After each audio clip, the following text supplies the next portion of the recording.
बंदी छोड़ सतगुरु रामपाल जी परमेश्वर जी की जय हो।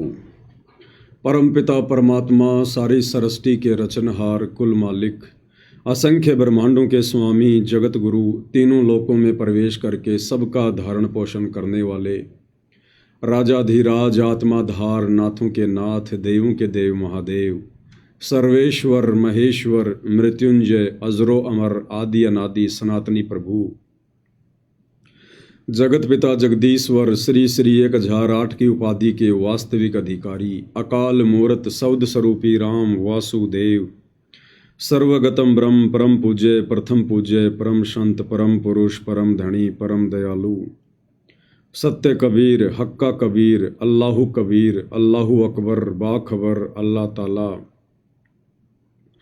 जगत के तारणहार जगत के मुक्तिदाता जगत के जगन्नाथ हारे के सहारे हिंदुओं के राम मुसलमानों के अल्लाह सिखों के वाहिगुरु ईसाइयों के मसीह दया के सागर दयानिधि करुणा के सागर करुणानिधि स्वयंभू परिभू संकट मोचन कष्ट हरण मंगल करण दुख भंजन अविगत कबीर निर्विकार निर्विषम परमात्मा अलय अलेख सतगुरु आदि अनादि सतगुरु असली मर्यादा पुरुषोत्तम असली राम असली कृष्ण असली घनश्याम असली मुरारी राजाओं के राजा महाराजाओं के महाराजा शहंशाहों के शहंशाह सम्राटों के सम्राट भगवानों के भगवान अल्लाहों के अल्लाह प्रभुओं के प्रभु मसीहाओं के मसीह सच्चे वाहिगुरु बाबाओं के बाबा पीरों के पीर सेठों के सेठ जगत सेठ सावड़सा सेठ सर्वगुण संपन्न अनंत कोटि कलाओं के स्वामी अनंत कोटि ब्रह्मांडों के नायक योगियों में महायोगी ध्यानियों में महाध्यानी सिद्धों में परम सिद्ध ज्ञानियों में तत्वज्ञानी ब्रह्म ज्ञानी महाज्ञानी परम ज्ञानी सर्वश्रेष्ठ ज्ञानी विज्ञानी युवा कबीर समर्थ कबीर असमवात अमित ओजा सच्चे रहनुमा करीम अल्लाह सुभान अल्लाह दुनिया के अंतिम पैगंबर 8 सितंबर 1951 से गांव धनाना जिला सोनीपत हरियाणा भारतवर्ष की पावन भूमि पे प्रकट रियल कल्कि भगवान श्री नारायण साकार हरि श्री बाबा साहेब नूर अनंत परमात्मा सच्चे दरवेश सच्चे बाखबर संत श्रोमणी सतगुरु रामपाल जी परमेश्वर जी के चरण कमल में साध संगति से जुड़े हुए देश विदेश से आप और हम सभी सत्सेवक भाई बहनों का अनंत कोटि दंडवत प्रणाम। सत्साई भाई और बहनों, बहुत बड़ी दया बहुत बड़ी मेहर पूज्य गुरुदेव भगवान की सतगुरु रामपाल जी परमेश्वर जी की, जिनके शुभ आशीर्वाद से विशेष आशीर्वाद से साध संगति से जुड़े हुए आप और हम सभी सत्सेवक भाई बहन पूज्य गुरुदेव भगवान के तत्व ज्ञान को आधार बनाकर हर प्रकार से संघर्ष करते हुए मर्यादाओं में रहते हुए अपनी आत्मा के कल्याण हेतु भक्ति मार्ग पर दृढ़ता के साथ निरंतर आगे की ओर बढ़ रहे हैं। इस कलयुग की पिछली पीढ़ी में भाई और बहनों, ये विशेष रजा साध संगति से जुड़ना, शास्त्र अनुकूल सत भक्ति करना, गुरु की मेहर और आशीर्वाद प्राप्त करने योग्य बनना, ये साध संगति के बिना संभव नहीं होता है। और कबीर परमात्मा सतगुरु रामपाल जी की विशेष VVIP दया के बिना साध संगति से जुड़ना मुमकिन नहीं होता है। तो हम जितने भी भाई बहन परमेश्वर रामपाल जी की लाखों की संगत में से साध संगति से जुड़े हुए हैं, ये इस बात का प्रतीक है कि पूज्य गुरुदेव भगवान आप और हम सभी आत्माओं पर मेहरबान है। उनकी छप्पर फाड़ दया है, रजा है, मेहर है, और इसको भाई और बहनों हमने इसी प्रकार से बना कर रखना है।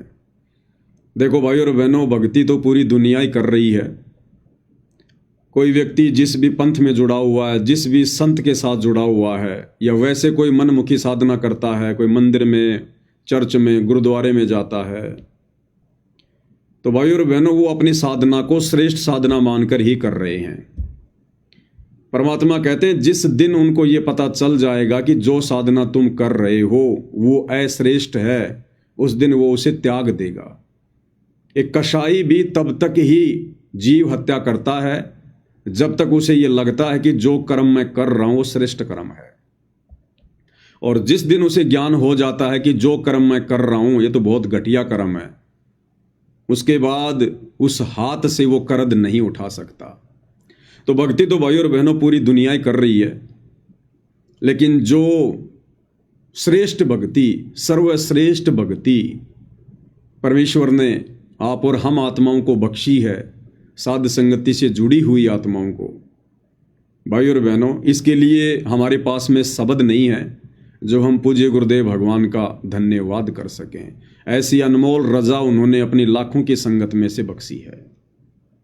तो भाई और बहनों, कल 8 सितंबर का दिन है और कल का ये दिन पूरे विश्व के लिए बहुत ही महत्वपूर्ण है, बहुत ही पाक और पवित्र दिन है, क्योंकि 8 सितंबर 1951 के दिन इस भारतवर्ष की पवित्र भूमि पर कलयुग की बिचली पीढ़ी में वो परम शक्ति, वो महापुरुष प्रकट हुए पूरी दुनिया के आत्म कल्याण के लिए। वो महापुरुष जिन्हें मुसलमान भाई अपना अल्लाह कहकर संबोधित करते हैं, 5 वक्त जिसकी प्राप्ति के लिए नमाज करते हैं, रोजे करते हैं, अन्य धार्मिक क्रियाएं करते हैं, वो भगवान जिसकी प्राप्ति के लिए, जिससे लाभ प्राप्त करने के लिए हिंदू भाई बड़े बड़े मंदिरों में जाते हैं, व्रत करते हैं, तीर्थों पे जाते हैं, वो मसीहा जो पूरे विश्व का उद्धार करेगा, ईसाई भाई जिसकी प्राप्ति के लिए चर्चों में जाते हैं, और वो वाहे गुरु जो सारे संसार का कल्याण करेगा, सबको ज्ञान देगा, वो जगत गुरु परमेश्वर रामपाल जी, वो महापुरुष है, ये स्वयंभू परमात्मा है, परिभू है, सारे जगत के उत्पत्ति करता हैं। ये परमेश्वर चारों युगों में आते हैं, अपनी लीला करते हैं। हम नादान आत्माएं अपनी अपनी साधनाओं को श्रेष्ठ मानकर, अपने अपने धर्मों को श्रेष्ठ मानकर काल प्रभाव से उन्हें पहचान नहीं पाते, उन्हें जान नहीं पाते और आत्म कल्याण का मौका चूक जाते हैं। लेकिन वर्तमान में जो समय उस कबीर भगवान सतगुरु रामपाल जी ने निर्धारित किया हुआ है पिछली पीढ़ी का, इस समय परमेश्वर सबको अपनी जानकारी करवाएंगे, सब तक ये जानकारी पहुंचाएंगे कि नादानो तुम किस भूल में बैठे हो। ये मनुष्य शरीर मोक्ष प्राप्ति के लिए मिलता है, 184 के कष्टों से दूर होने के लिए मिलता है। ये जन्म और मरण का जो दीर्घ लोग पूरे संसार को लगा हुआ है, इस रोग को कटवाने के लिए मिलता है। तो भाई और बहनों, ये परमेश्वर का पूर्व निर्धारित समय है। पूरे विश्व को परमात्मा ने भक्ति देनी है। उसके लिए 8 सितंबर 1951 को परमेश्वर रामपाल जी, जिनका वैदिक नाम कबीर देव, उपमात्मक नाम सत्य पुरुष, परम अक्षर ब्रह्म, 8 सितंबर 1951 के दिन भारतवर्ष की पवित्र भूमि पर शतलोक से चलकर गति करके सशरीर शिशु रूप में प्रकट हुए और 8 सितंबर 1951 से अपने आप को छुपाते हुए परमेश्वर लीला कर रहे हैं। वर्तमान में उनकी ये लीला हम चंद आत्माओं को समझ में आ रही है और आने वाले थोड़े समय में, क्योंकि अब ज़्यादा समय नहीं बचा है, 2028 युग परिवर्तन का निर्धारित समय है। तो 2028 के बाद पूरा विश्व इस परमेश्वर को जानेगा, इसको पहचानेगा और ये 8 सितंबर का पवित्र दिन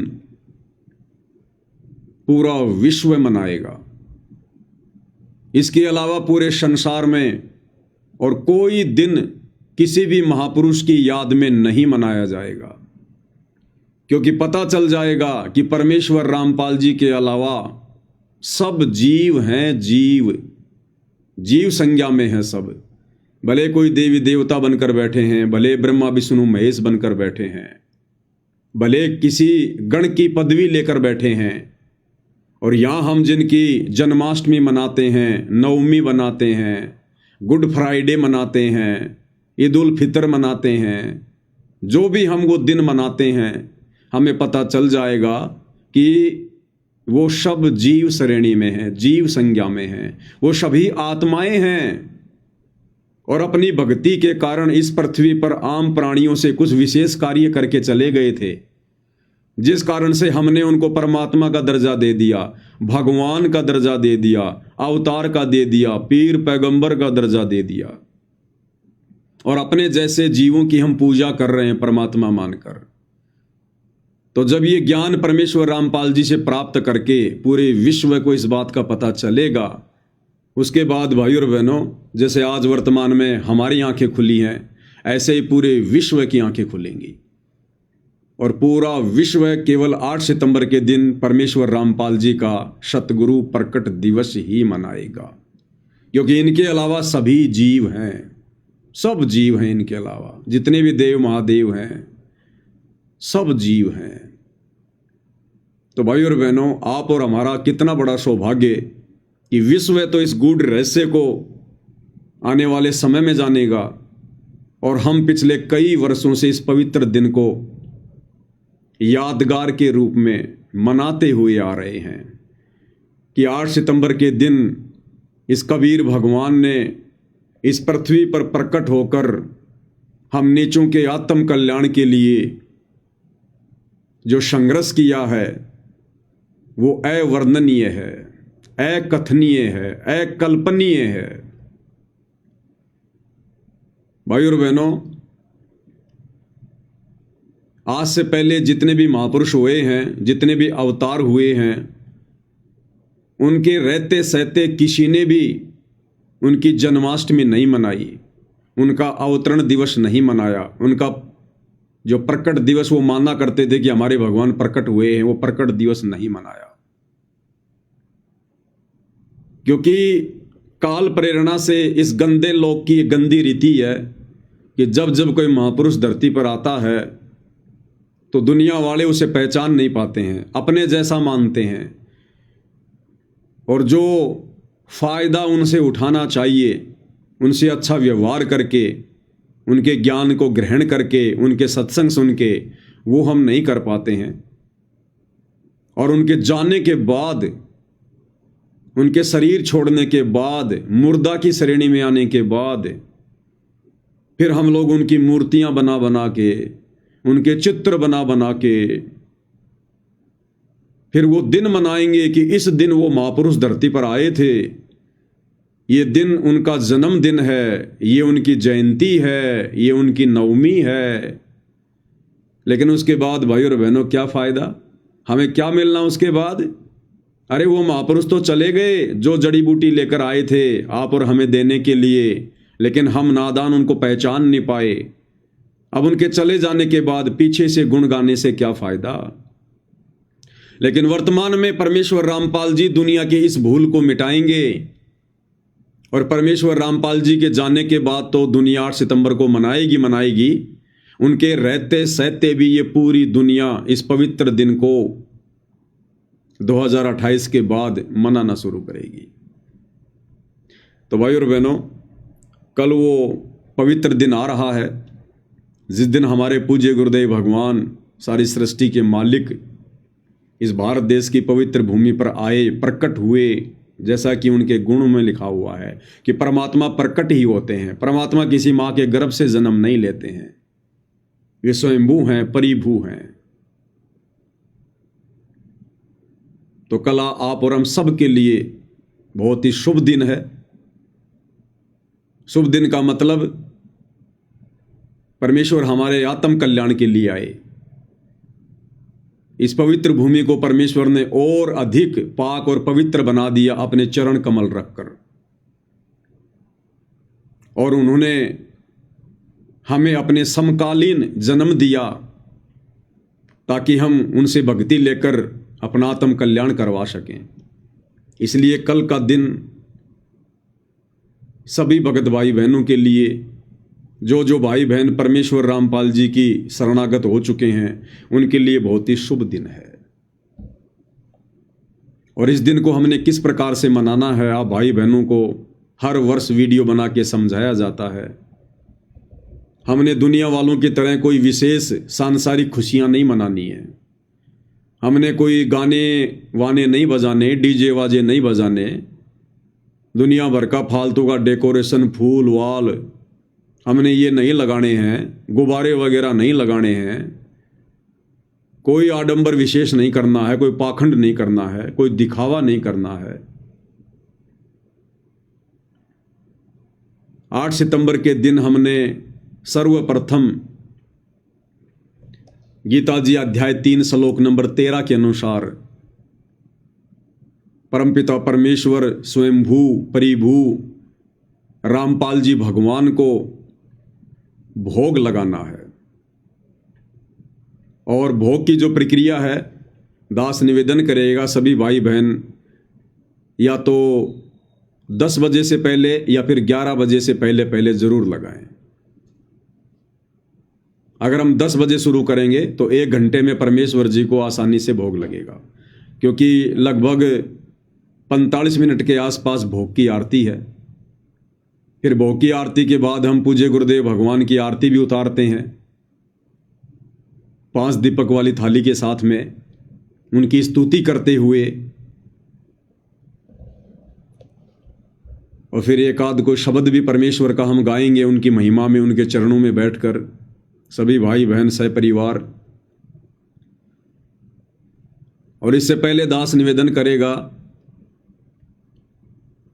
कि परमेश्वर जी को भोग लगाने से पहले हम सभी भगत भाई बहन थोड़ा जल्दी उठकर, और जिन जिन भगत भाई बहनों को परमेश्वर ने सुमरण दिया हुआ है, नाम दीक्षा दी हुई है, वो भाई बहन कम से कम 1 घंटा तो परमपिता परमेश्वर जी के उस नाम का सुमरण अवश्य करें।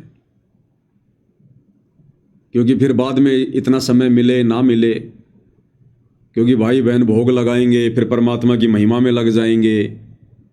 फिर दिल में वैसे भाई बहन कोई आधा घंटा के लिए, कोई 1 घंटे के लिए परमेश्वर की महिमा को प्रकट करने के लिए किसी भी पॉइंट को लेकर लाइव आएंगे,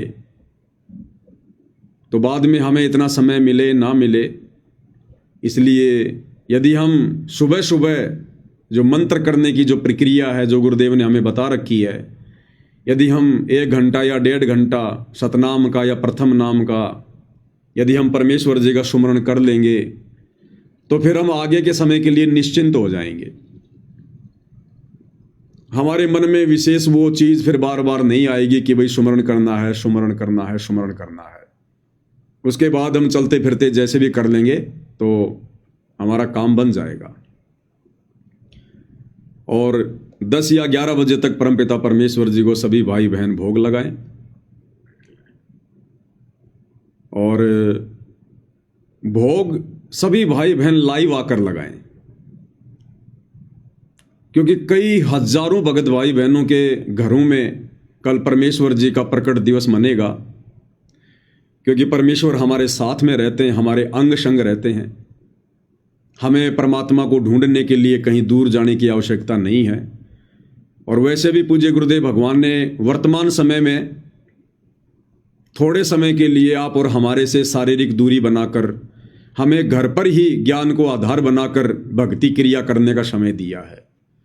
तो वैसे भी परमेश्वर शारीरिक रूप में आप और हमारे बीच में नहीं है, किसी आश्रम में नहीं है। इसलिए हमने इस पवित्र दिन को अपने घर पर ही मनाना है।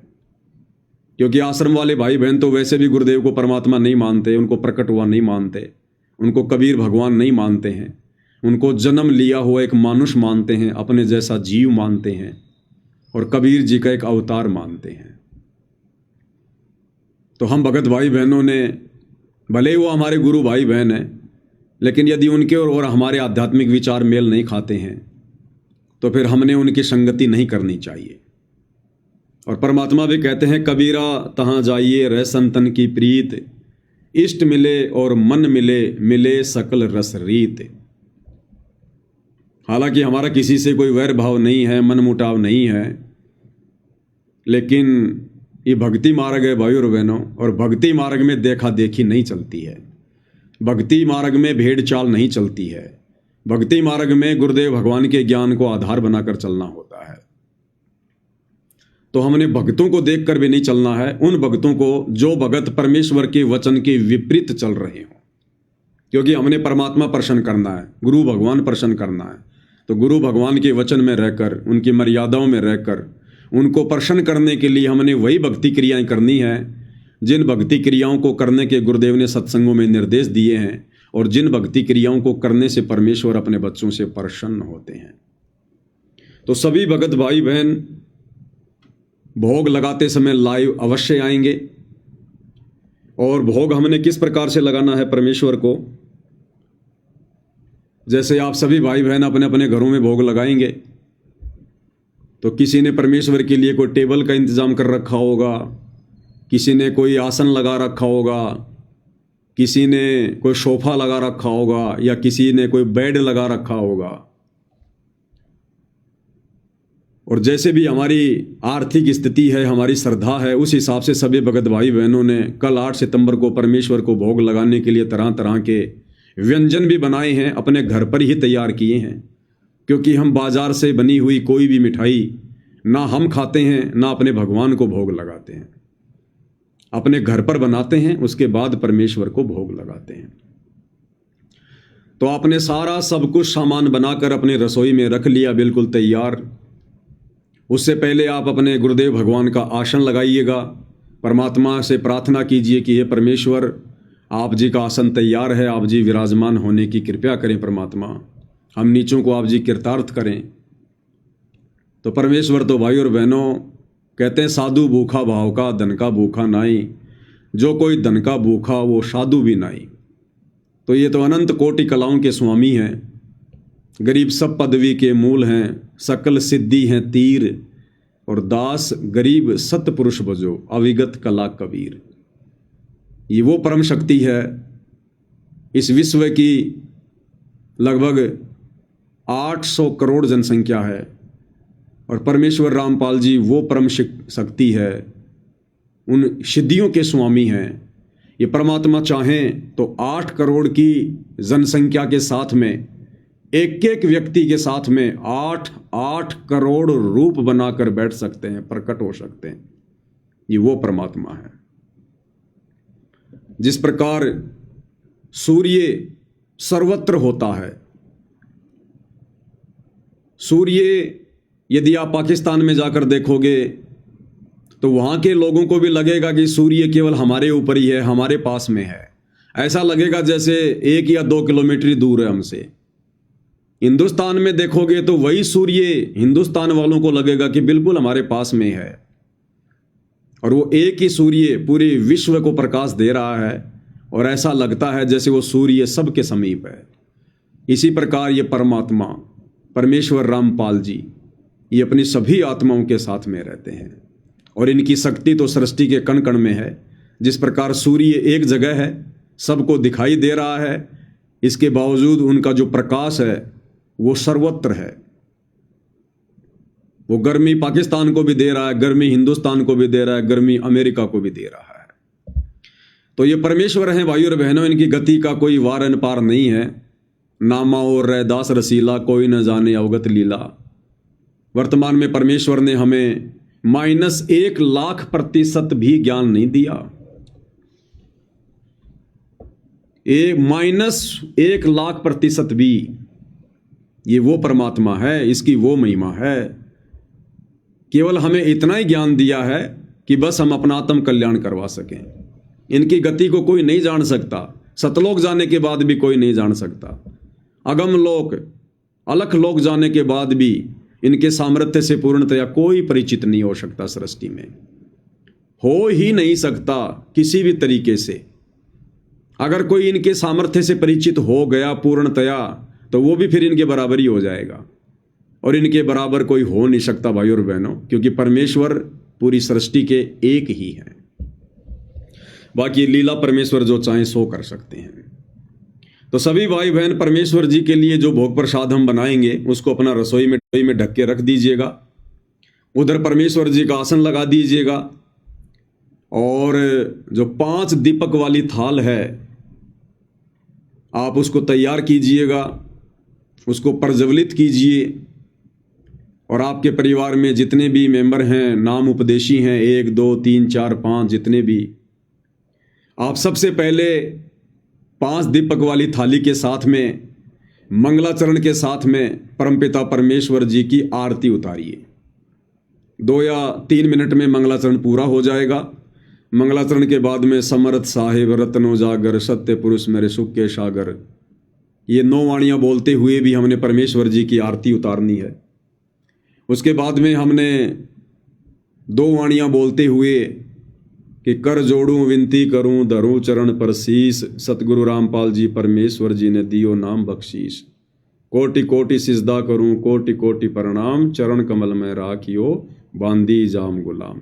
इन 2 वाणियों के साथ हमने परमेश्वर को अष्टांग दंडवत करना है। उसके बाद उस पूजा की थाली को आप जी अपनी रसोई में या कहीं भी आप उसको रख दीजिएगा, दरबार से बाहर जहाँ परमेश्वर को भोग लगेगा वहाँ से बाहर थाली को रख दीजिएगा। और फिर रसोई घर से परमेश्वर जी का जो भोग प्रसाद है उसको आया है बंजारा केशव आया है, इस वाणी के साथ में आप जी रसोई से परमेश्वर जी को समर्पित कीजिएगा जहाँ आपने आसन लगा रखा है।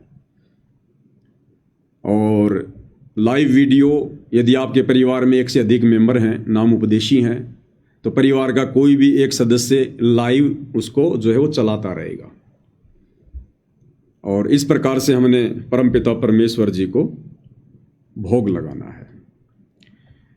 और भोग लगाने के बाद भाइयों और बहनों, क्योंकि परमात्मा का विधान है कि ज़्यादा भी नहीं तो कम से कम वर्ष में 1 बार पाठ प्रकाश का संकल्प अवश्य करना चाहिए। तो वर्तमान में गुरुदेव भगवान की गैर हाजिरी में हम सभी भगत भाई बहन इस विधान को फॉलो करते हुए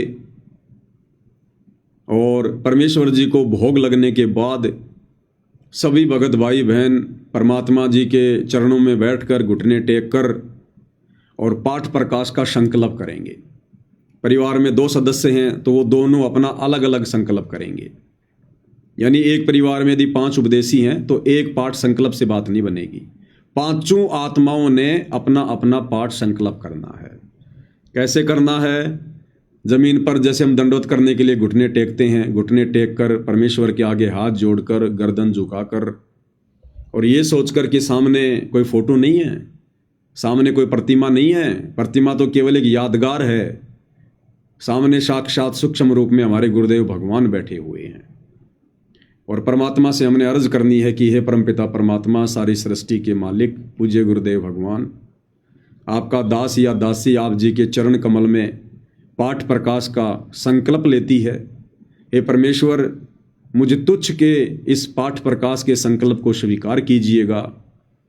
हे गुरुदेव भगवान, जब आप अपनी लीला समाप्त करके आश्रम में आ जाएंगे या जहाँ भी आएंगे, उस समय परमेश्वर पाठ प्रकाश की जो भी राशि आप जी कहेंगे वो आपके कर कमल में समर्पित कर दी जाएगी।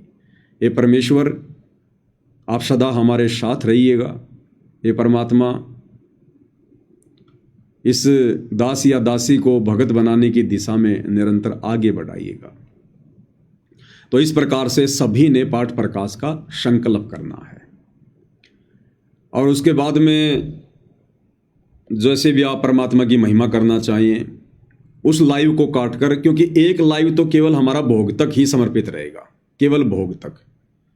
जैसे ही भोग लग गया, भोग के बाद परमात्मा की हमने आरती उतार दी, तो वो लाइव हम समाप्त कर देंगे। फिर जब हम पाठ प्रकाश का संकल्प करेंगे, उस समय भी सभी भगत भाई बहन लाइव आएंगे। यानी परिवार का एक सदस्य लाइव चलाएगा, बाकी भाई बहन पाठ प्रकाश का संकल्प करेंगे। तो मुश्किल से 3-4 मिनट की ये प्रोसीजर है। उसके बाद उस लाइव को समाप्त कर दें, और जो भाई लाइव बना रहा था फिर वो भी अपना अलग से परमात्मा को पाठ का संकल्प कर लेगा। उसके बाद में फिर तीसरी बार लाइव आएंगे। तीसरी बार में सभी भगत भाई बहन जो है बैठकर, और विशेषकर सत्सेवक भाई बहनों के घरों में तो सतगुरु महिमा की पुस्तक पहुंची गई है। तो परमात्मा के 1 या 2 शब्द जो भी आपको अच्छे लगें, प्यारे लगें, जिनको आसानी से आप जी परमेश्वर जी के चरणों में समर्पित कर सकते हैं अपनी आत्मा के कल्याण के लिए, तो 1 या 2 शब्द भाई बहन बैठकर अवश्य सतगुरु की महिमा में गाएं। और यदि आपके परिवार के जो अन्य सदस्य हैं, जो अनुपदेशी हैं, जिन्होंने ना नाम दीक्षा ली है ना कोई संकल्प लिया है, यदि वो परमेश्वर जी की भोग आरती में प्रकट दिवस में शामिल होना चाहते हैं, वो भी यदि परमात्मा की आरती उतारना चाहते हैं, तो भाई और बहनों, उनसे आप एक प्रार्थना ज़रूर करें कि भाई अगर नहाए नहीं तो कम से कम हाथ मुंह तो ज़रूर धो लो, कपड़े वगैरह ज़रूर चेंज कर लो, और आभूषण नहीं होना चाहिए भाई और बहनों। किसी भी प्रकार का कोई भी गहना, कोई भी आभूषण, ना सोने का, ना चांदी का, ना प्लास्टिक का, ना नकली, कुछ नहीं। अगर वे आरती में शामिल होना चाहते हैं तो ये कंडीशन रहेगी, अन्यथा भाई और बहनों एक बहुत ही गलत संदेश आ जाएगा, बहुत ही गलत संदेश आएगा। तो उनसे गहने वगैरह ज़रूर उतरवा दें कि भाई आप बाद में चाहे अपने पहन लेना, हमें कोई ऑब्जेक्शन नहीं है, लेकिन परमेश्वर की आरती में यदि आपको शामिल होना है तो आपने गहने अपने उतारने पड़ेंगे सारे। जरा सा शरीर पर छोटा सा भी कोई सोने चांदी का नहीं होना चाहिए कहीं भी। और उसके बाद आप उनको भोग प्रसाद दे दीजिएगा, भंडारा कीजिएगा, कोई दिक्कत नहीं है। तो ये एक छोटी सी प्रोसीजर है जो सभी भगत भाई बहनों ने फॉलो करनी है। और जिन जिन भगत भाई बहनों के घर पर सतगुरु प्रकट दिवस मनाने की पर्याप्त व्यवस्था नहीं है, परिवार वाले ज़्यादा ही विरोध करते हैं, तो ऐसे भगत भाई बहन अपने आसपास के किसी अन्य भगत भाई बहन के यहाँ पर, जिनके विचार मेल खाते हैं, जिनके संपर्क हैं और जिनके वहाँ जाने से उनको भी कोई दिक्कत ना हो, तो ऐसे सत्सेवक भगत भाई बहनों के घरों पर वो पहले से बातचीत करके जा सकते हैं, वहाँ साथ मिलकर परमेश्वर को भोग लगा सकते हैं, उनकी महिमा कर सकते हैं। और फिर कल का सारा दिन हमने इसी प्रकार से, यानी परमेश्वर की महिमा में ही हमने व्यतीत करना है। भोग लगने के बाद फिर हम परमेश्वर के कोई शब्द वगैरह गा लें, या फिर उसके बाद जो भी अपना कार्य वगैरह है वो हम कर सकते हैं। हमारा काम 12-1 बजे तक कंप्लीट हो जाएगा। फिर भगत भाई बहन लाइव आ सकते हैं दिन में, परमात्मा के किसी भी सत्संग को लेकर, अन्य किसी पॉइंट को लेकर भाई बहनों को समझाने के लिए लाइव आ सकते हैं। तो कल की भाई और बहनों हमारी एक छोटी सी प्रोसीजर रहेगी परमपिता परमेश्वर को प्रसन्न करने की। और दूसरी बात, यदि अभी तक आप जी पूर्णतया मर्यादाओं में नहीं आ पा रहे हैं, छोटी मोटी मर्यादाओं में त्रुटि हो रही है, आप तो चाहते हैं रहना लेकिन कोई मजबूरी या कोई दबाव, कोई प्रेशर, तो हृदय से भाई और बहनों हमने परमपिता परमेश्वर जी से प्रार्थना करनी है कशक के साथ में। देखो ये आत्मा का साथी है, अगर हम फॉर्मेलिटी के लिए करेंगे तो इनसे छुपा नहीं सकते, हम कुछ भी नहीं छुपा सकते।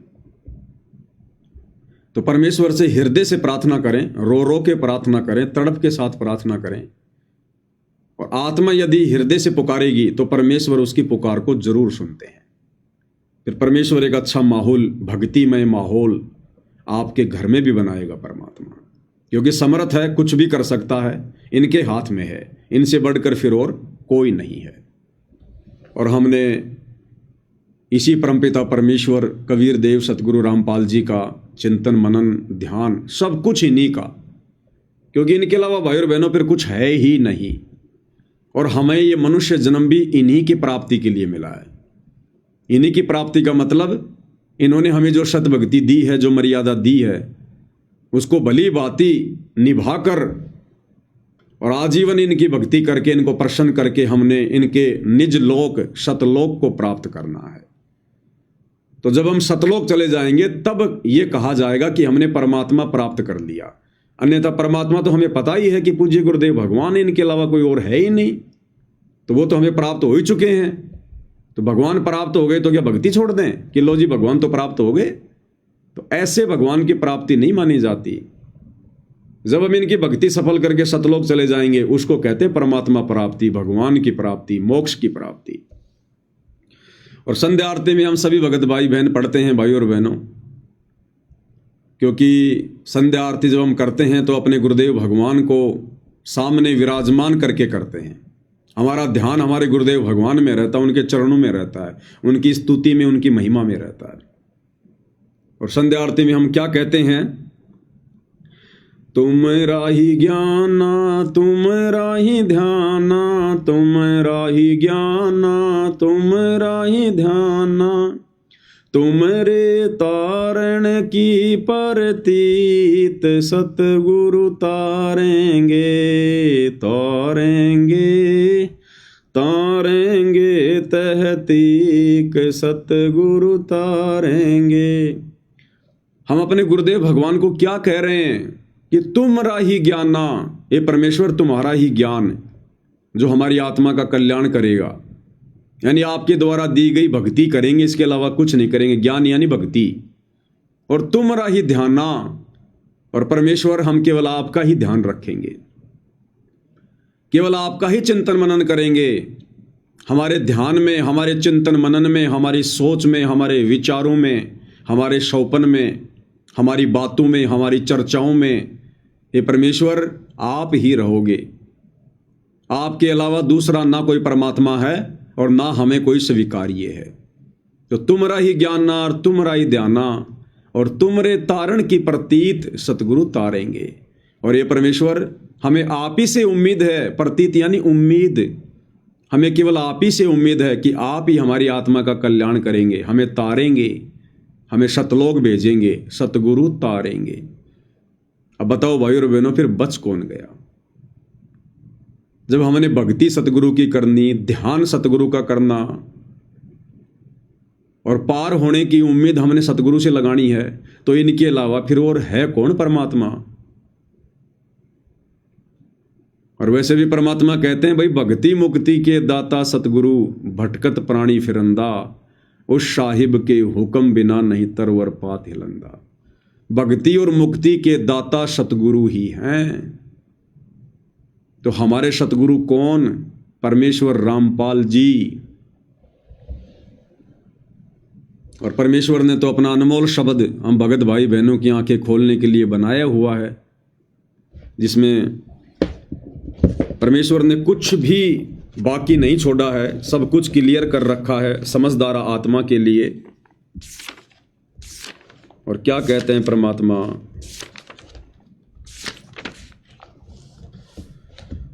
गुरु समान नहीं दाता रे जग में, गुरु समान नहीं दाता, गुरु समान नहीं दाता रे जग में, गुरु समान नहीं दाता। गुरु के समान यहाँ कोई भक्ति देने वाला नहीं है, कोई सुख देने वाला नहीं है। दाता यानी देने वाला। जैसे हम कहते हैं हरि, तो हरि नाम सुनते ही इस तत्व ज्ञान के अभाव में पहले हमारी जो सोच थी वो श्री विष्णु जी के ऊपर जाकर टिक जाती थी कि हरि मतलब श्री विष्णु जी। लेकिन अब पता चला कि हरि वास्तव में कौन है? कबीर परमात्मा सतगुरु रामपाल जी, वो उस विष्णु के भी हरि हैं।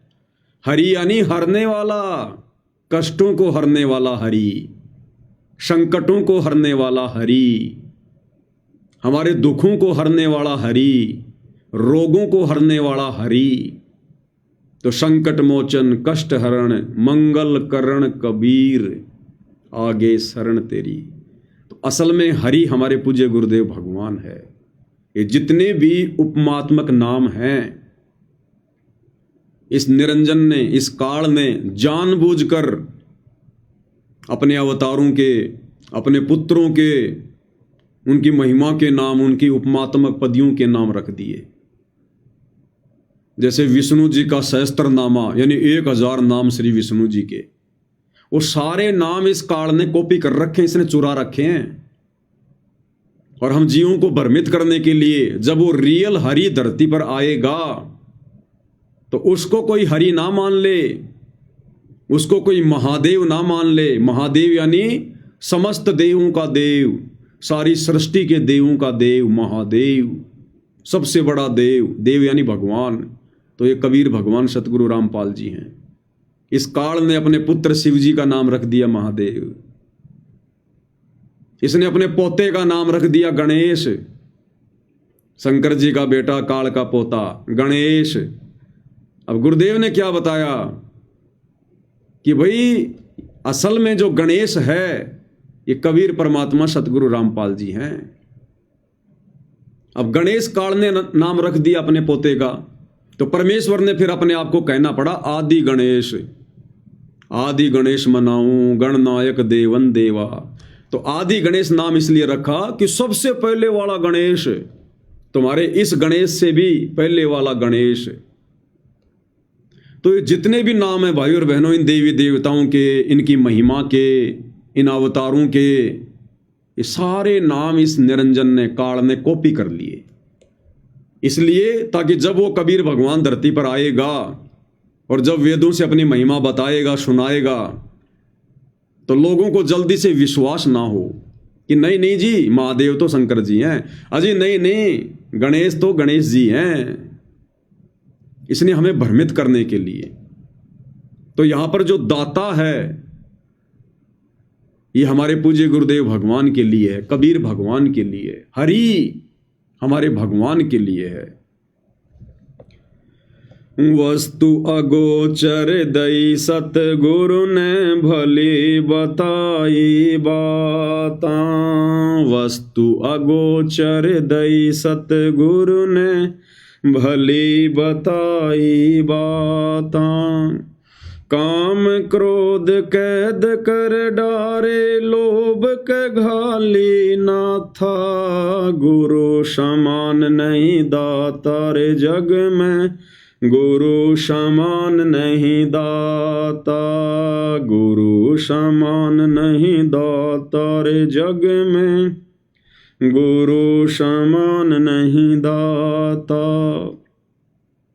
काल करे सो हाल ही कर ले फिर मिले ना साथा, काल करे सो हाल ही कर ले फिर मिले ना साथा, 84 में जाए पड़ोगे भुगतोगे दिन राता, गुरु समान नहीं दातार जग में, गुरु समान नहीं दाता, गुरु समान नहीं दातार जग में, गुरु समान नहीं दाता। यानी गुरु के समान कोई दाता है ही नहीं। दाता एक राम, भिखारी सारी दुनिया। दाता यानी कबीर, परमात्मा, परमेश्वर, परम अक्षर ब्रह्म, सत्य पुरुष, इनके अलावा और कोई भगवान नहीं है।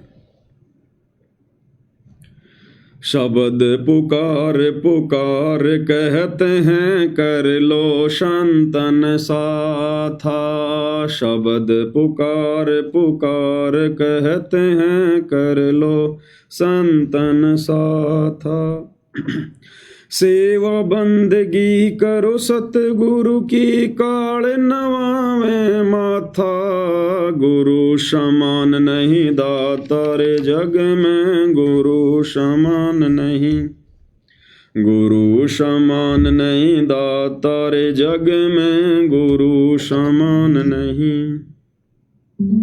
कहें कबीर सुनो भाई धर्मन सकल कर्म कोटि जाता, कहें कबीर सुनो भाई धर्मन सकल कर्म कटि जाता, पर्दा खोल मिलो सतगुरु से पहुँचो लोक सुना था, गुरु समान नहीं दातार जग में, गुरु समान नहीं दाता, गुरु समान नहीं दातार जग में, गुरु समान नहीं। तो गुरु के अलावा भाई और बहनों कोई दाता नहीं है, कोई भगवान नहीं है। ये दुनिया तो वैसे ही काल के द्वारा भेजे गए दाताओं के चक्कर में फंसी पड़ी है, अपना अनमोल समय और समासें, अनमोल मनुष्य जीवन बर्बाद कर रही है। और चंद आत्माएं जिनको परमेश्वर रामपाल जी ने सद्बुद्धि दी, अपनी शरण में लिया, नाम उपदेश दिया, उन आत्माओं पर भी वो विशेष रजा वर्तमान में नहीं है जो आप परम सत्सेवक भाई बहनों पर परमात्मा ने बख्शी हुई है। गुरु की परमात्मा के रूप में पहचान करना, गुरु को परमात्मा मान लेना, ये भाई और बहनों संसार का सबसे कठिन काम है, सृष्टि का सबसे कठिन काम है। एक सत्संग में पूज्य गुरुदेव भगवान ने बताया कि कबीर को भगवान मानना। कौन कबीर? काशी वाला कबीर, धानक कबीर। उस कबीर को परमात्मा मानना। गुरुदेव भगवान बोले इतना कलेजा चाहिए, इतना कलेजा। और भाई और बहनों, सतगुरु रामपाल जी को कबीर मानना हृदय से, आत्मा से, इतना कलेजा चाहिए भाई और बहनों, इतना। ये आम जीवों के बस की बात नहीं है, आम आत्माओं के बस की बात नहीं है। भले सार नाम ले लिया, सार शब्द ले लिया, सतनाम ले लिया, भले 25 साल से भक्ति कर रहा है, ये उन आत्माओं के भी बस की बात नहीं है कि अपने गुरु को कबीर भगवान के रूप में स्वीकार कर लेना। उसके लिए तो हाथी के जितना कलेजा चाहिए, हाथी के जितना। कबीर को तो सबने भगवान मान लिया, जितने भी सतगुरु रामपाल जी की शरण में आ गए सबने भगवान मान लिया। कबीर भगवान, कबीर भगवान। तो कागज के कबीर को तो भगवान मानने के लिए इतना सा कलेजा चाहिए। और सतगुरु रामपाल जी ही हैं वो कबीर जो 650 साल पहले आए थे। उसके लिए भाई और बहनों इतना कलेजा चाहिए, इतना। अब ये कलेजा कोई मार्केट में थोड़ी मिलता है जो लाके तुम इसको सेट कर लोगी। ये कलेजा, इतना कलेजा तैयार करने के लिए भाई और बहनों युगों युगों के संस्कार चाहिए, मजबूत भक्ति संस्कार। इसलिए परमात्मा कहते हैं साधु सेती मस्करी चोरा नाल खुशहाल, और मल अखाड़ा जीतेंगे युगन युगन के माल। जो युगों युगों से परमात्मा की भक्ति करते आ रहे हैं वही आत्मा इतना कलेजा रख सकती हैं। तो क्या कहते हैं गुरुदेव भगवान एक छोटे से सत्संग में कि हमारे पाप कर्म कैसे कटेंगे, और परमेश्वर ने वो प्रोसीजर साध संगतियों से शुरू करवाई है। क्या कह रहे हैं गुरुदेव भगवान?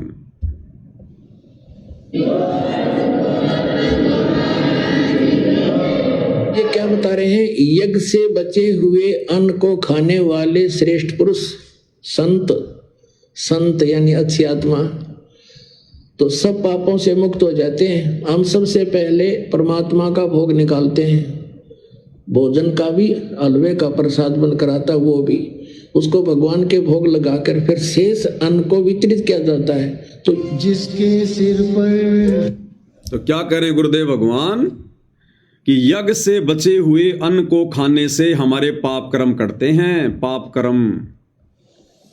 और गुरुदेव कह रहे हैं सबसे पहले हम भगवान को भोग लगाते हैं, उसके बाद फिर प्रसाद वितरित किया जाता है, हलवा प्रसाद भंडारा। अब भाई और बहनों, सतगुरु हमारे आध्यात्मिक टीचर हैं। यानी सतगुरु क्यों आते हैं? ज्ञान देने के लिए, हमें समझाने के लिए। तो सतगुरुदेव हमारे आध्यात्मिक टीचर हैं। और जो आश्रम होते हैं, आश्रम भाई और बहनों एक ट्रेनिंग सेंटर होते हैं, ट्रेनिंग सेंटर। और सतगुरु उस आश्रम में बैठकर हमें भक्ति क्रिया समझाते हैं, हमें ट्रेनिंग देते हैं कि तुमने क्या करना है, क्या नहीं करना है तुमने। तो सतगुरु ने हमें ट्रेनिंग दी कि भगवान को भोग कैसे लगाया जाता है। अब सतगुरु ने स्वयं तो कहा नहीं कि मैं भगवान हूं, और ना वो कहेंगे कि मैं भगवान हूं। अगर सीधा सीधा कहना था तो फिर ये तत्व ज्ञान देने की आवश्यकता ही नहीं पड़ती। तो 90% आत्माओं ने जो आश्रमों में बैठकर ट्रेनिंग ले रहे थे, उन्होंने सतगुरु की उस प्रक्रिया को कॉपी कर लिया, बुद्धि विवेक का इस्तेमाल नहीं किया जो करना चाहिए था। तो सतगुरु ने अपने आप को छुपाकर और गूगल से उठाई गई एक फोटो, जिसको दुनिया कहती है संत कबीर दास, वो दाढ़ी मूंछ वाली फोटो, उस फोटो को उठाकर गुरुदेव ने सामने रख दिया और कहा कि बच्चों ये कबीर भगवान है। और गीता जी अध्याय 3 श्लोक 13 के अनुसार हमने कबीर भगवान को भोग लगाकर ही अन्न जल ग्रहण करना चाहिए। भगवान को भोग लगने से फिर ये प्रसाद बन जाता है, इससे हमारे पाप कर्म नाश होते हैं। और जब जब समागम होता था और गुरुदेव भगवान हमें ट्रेनिंग दिया करते थे, तो 90% आत्माओं ने बुद्धि विवेक का इस्तेमाल ना करके और सतगुरु की बातों को ज्यों का त्यों कॉपी कर लिया और मान लिया कि ये कागज की फोटो ही कबीर है, ये कागज का टुकड़ा ही कबीर है, ये दाढ़ी मूछ वाली फोटो ही कबीर है। और उसी को कबीर मानकर सतगुरु से ट्रेनिंग लेकर और वैसी ही प्रक्रिया कर रहे हैं जैसा गुरुदेव किया करते थे। यानी जब जब कोई समागम होता था तब गुरुदेव भगवान भोग लगाया करते थे, बड़ी भोग की आरती के साथ। तो आश्रम वाले भाई बहनों ने भी प्रतिदिन भोग ना लगाकर और जब जब आश्रमों में कोई समागम होता है केवल उसी दिन भोग लगाते हैं। और बाकी दिन क्या खा रहे हो फिर? अरे चलो, उस दिन तुम्हारा प्रसाद बन गया, तुमने भगवान को भोग लगा दिया, और बाकी दिन अपने घरों पर किसको भोग लगा रहे हो? अब कहेंगे भी गुरुजी ने कह रखा है अन्नदेव की आरती दे रखी है। अगर अन्नदेव की आरती ही भगवान को भोग लगाने की संपूर्ण विधि है तो भगवान फिर 42 मिनट की आरती के साथ में क्यों लगा रहा है? फिर सतगुरु हमें 42 मिनट की आरती के साथ में भोग लगाने की ट्रेनिंग क्यों दे रहे थे? अगर उस 3 मिनट की आरती से हमारा काम निकल जाता तो ये समझ नहीं पाए भाई और बहनों, और इन्होंने उस चीज को कॉपी कर लिया, जबकि हमने अपने बुद्धि विवेक का इस्तेमाल करना था। और मात्र उस दाढ़ी मूछ वाली कबीर की फोटो को भगवान मानकर भोग लगाने से कोई पाप कर्म नाश नहीं होते, कोई पाप कर्म नाश नहीं होते। आश्रम में हमें थोड़ी बहुत राहत इसलिए मिल जाती थी क्योंकि भोग लगाते वक्त स्वयं सारी सृष्टि के मालिक कबीर भगवान सतगुरु रामपाल जी भी वहां उपस्थित होते थे, वहां प्रकट होते थे, वहां उपस्थित होते थे परमात्मा। तो हालांकि हम तुच्छ बुद्धि जीवों का तो ध्यान उस कागज की फोटो पर ही रहता था कि ये है कबीर, हम तो इनको भोग लगा रहे हैं। लेकिन फिर भी वहां पर सतगुरु रामपाल जी परमेश्वर जी के प्रकट रहने मात्र से और वो जो अन्न था वो प्रसाद में तब्दील हो जाया करता था, यानी वो पाप नाशक बन जाता था। लेकिन वर्तमान में क्या कर रहे हैं भाई? वर्तमान में इन सतलोक आश्रमों में क्या हो रहा है? केवल समागम में भोग की आरती के साथ भोग लगता है, और भोग लगाया किसको जाता है? नकली कबीर को। उसी दाढ़ी मूछ वाली गूगल से उठाई गई फोटो को, ना जाने उस फोटो को किसी शराबी ने बनाया था, किसी मांसाहारी ने बनाया था, और उस कागज के टुकड़े को कबीर मानकर और इन आश्रमों में जब जब समागम होता है केवल उसी दिन भोग लगाया जाता है। अब भैया गुरुदेव भगवान ओरिजिनल कबीर, जिंदा कबीर वर्तमान में उन आश्रमों में नहीं है, हिसार जेल में बैठे हुए हैं। अब चाहे तुम लाख भोग लगा लो उस विधि से जो ट्रेनिंग सतगुरु रामपाल जी देकर गए हैं, उस विधि से अब तुम चाहे लाख भोग लगा लो उस कागज के कबीर को, 45 क्या चाहे 45 घंटे की आरती के साथ लगा लो, तुम्हारे अनाज का एक दाना भी पापनाशक नहीं हो सकता, दाना भी। और नहीं हो रहा, इसीलिए सबको दुर्बुद्धि प्राप्त है, इसीलिए किसी की बुद्धि में बात आई नहीं रही। इसीलिए तो ये स्टेडियम वगैरह बनवा दिए, संगत विचार ही नहीं कर पा रही क्योंकि पापनाश नहीं हो रहे, बुद्धि ऑन नहीं हो रही। संगत को गुंडों की सीबीआई जांच में बैठा दिया जाता है क्योंकि संगत के पापनाश नहीं हुए। और भी जितने कुकर्म हैं, ज्ञान विरुद्ध भक्ति कर्म है, आप लोगों को बताते ही रहते हैं। अन्यथा भाई और बहनों, परमात्मा को भोग लगाने के बाद जो हम प्रसाद ग्रहण करते हैं उससे तो हमारे पापनाश होते हैं, हमारी उससे जो है बुद्धि खुलती है, हमें सद्बुद्धि आती है। फिर इन आश्रम वालों को क्यों नहीं आ रही? तो ना तो वर्तमान में गुरुदेव भगवान इन आश्रमों में मौजूद हैं, और ऊपर से उस कागज के कबीर को, नकली कबीर को भगवान समझकर भोग लगाया जा रहा है। और फिर वैसे ये लोग मर्यादाओं में नहीं है, गुरु के वचन में नहीं है। और अपने गुरु को ये परमात्मा मानते नहीं है, तो भाई और बहनों, इनको ये चाहे 8 सितंबर के दिन या जून के महीने में, चाहे किसी भी आश्रम में और कैसा भी भोग लगा लें, इनका वो धर्म यज्ञ संपूर्ण हो ही नहीं सकता। किसी भी कीमत पर इनके धार्मिक भंडारे सफल हो ही नहीं सकते। और सब लोग वो पाप का अन्न ही खा खा कर अपने आप को धन्य मानकर वहां से निकल जाते हैं। अब ये प्रोसीजर परमेश्वर ने शास्त्र अनुकूल शत भक्ति वाली साध संगतियों में शुरू करवाई है। यहां लग रहा है पूर्ण ब्रह्म परमात्मा जी को भोग, सत्सेवक भाई बहनों के द्वारा जो भोग लगाया जाता है, परमेश्वर कबीर जी को पहचान कर, अपने गुरु को ही कबीर भगवान मानकर हम सत्सेवक भाई बहनों का जो अन्न है वो पापनाशक हो रहा है। हमारे पाप कर्म कट रहे तेजी से, इसलिए हमें सद्बुद्धि आ रही है, सोचने समझने की परमेश्वर ने तर्क शक्ति दे रखी है। हम चिंतन मनन करते हैं क्योंकि हम परमेश्वर जी की विधि अनुसार सारे कार्य कर रहे हैं और कोई मर्यादा नहीं तोड़ते, गुरु को नाराज करने का मौका नहीं देते। इसलिए भाई और बहनों,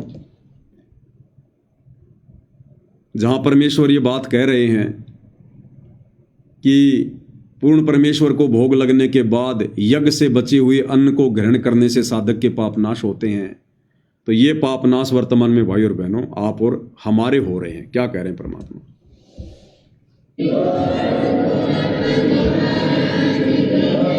ये क्या बता रहे हैं? यज्ञ से बचे हुए अन्न को खाने वाले श्रेष्ठ पुरुष संत यानी अच्छी आत्मा तो सब पापों से मुक्त हो जाते हैं। हम सबसे पहले परमात्मा का भोग निकालते हैं, भोजन का भी, हलवे का प्रसाद बनकर आता वो भी, उसको भगवान के भोग लगाकर फिर शेष अन्न को वितरित किया जाता है। तो जिसके और भाई और बहनों, इस विषय में पूज्य गुरुदेव भगवान जिस समय सतलोक आश्रम बरवाड़ा में थे, परमेश्वर सत्संग किया करते थे, तो परमेश्वर बहुत समझाया करते थे। लेकिन भाई संत हमेशा संकेतों की भाषा में समझाते हैं और संकेतों की भाषा समझना सभी शिष्यों की बस की बात नहीं होती है। उस समय तक हम भी नहीं समझ पा रहे थे। 2014 बरवाला कांड के बाद में भगवान ने हमारी बुद्धि ओन की और हमें सामने खड़े भगवान दिखाई देने लगे, परमात्मा दिखाई देने लगे। और क्या कहा करते थे परमात्मा सत्संगों में? गुरुदेव कहते थे कि बच्चों वो परमात्मा अब मिला है आपको सतलोक आश्रम बरवाला में, वो परमात्मा अब मिला है आपको सतलोक आश्रम बरवाला में। कौन? कबीर परमात्मा। भाई कबीर परमात्मा तो नकली कबीर पंथियों के आश्रम में भी है। अरे वो कागज की फोटो दाढ़ी मूंछ वाली गूगल से उठाई हुई, जिस समय सतगुरु रामपाल जी ने अपना यह पंथ शुरू नहीं किया था, उस समय से सैकड़ों वर्ष पहले जितने भी नकली कबीर पंथ हैं, उन सभी कबीर पंथियों के पास में वो कबीर जी की फोटो है। भाई बरवाड़ा आश्रम में कौन सा कबीर जी दाढ़ी मूंछ वाला बैठा था जो गुरुदेव ये कह रहे कि बच्चों अब मिला है आपको वो परमात्मा सतलोक आश्रम बरवाड़ा में? तो इसका मतलब वो दाढ़ी मूंछ वाली फोटो कबीर नहीं है, अन्यथा वो फोटो तो करोड़ों लोगों के घरों में है, सैकड़ों कबीर पंथियों के आश्रम में दीवारों से लटक रही है। लेकिन गुरुदेव कहते हैं अब मिला है आपको वो परमात्मा सतलोक आश्रम बरवाड़ा में। तो सतलोक आश्रम बरवाड़ा में कौन है फिर वो परमात्मा? अब ये नहीं कहेंगे कि बच्चों मैं हूं वो परमात्मा। तो संत संकेत ही किया करते हैं भाई और बहनों। क्या कह रहे हैं गुरुदेव? अब हम क्या करते हैं, जो दुखी आते हैं वो तो किसी के कहने सुनने से दुख आता है, जो ये सोचकर आता है कि चल देख लेते हैं वहां भी, उसको यहाँ राहत नहीं मिलेगी। यहाँ तो वो व्यक्ति आवे सब जगह पे थक ले और जब उसकी कति आशा टूट ली हो कि कितना ठिकाना नहीं, उसकी सुनाई यहाँ तुरंत होगी, क्योंकि उसका भाव ये रहेगा कि मैंने सारा देख लिया, कहीं ठिकाना नहीं है। और फिर यहाँ हृदय से रो के पुकार करेगा, रोज नया सुख होगा उसकी आत्मा में, रोज नया। चाहे कैसी बीमारी हो, कैसी ही टेंशन हो, परमात्मा किसे कहते हैं? परमात्मा की खोज क्यों करते थे? राजा लोग भी ढूंढा करते, भगवान मिल जाए और सुख हो मुझे। अब सुनो, वो ऐसे करता ही करता है। तो वो परमात्मा ईम मिला है आपने इस सतलोक आश्रम वाला, जिला हिसार, हरियाणा में। तो क्या कह रहे हैं गुरुदेव कि वो परमात्मा इब मिला है आपने सतलोक आश्रम बरवाड़ा, जिला हिसार, हरियाणा में। तो सतलोक आश्रम बरवाड़ा, जिला हिसार, हरियाणा में तो हमारे पूज्य गुरुदेव भगवान बैठे हैं, परमेश्वर रामपाल जी। तो ये हैं वो परमात्मा। वो कागज की फोटो, दाढ़ी मूंछ वाली वो परमात्मा नहीं है।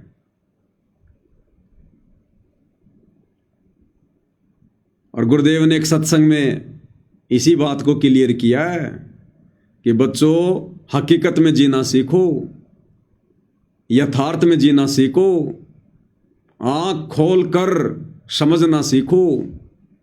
और परमेश्वर ने आम का उदाहरण देकर,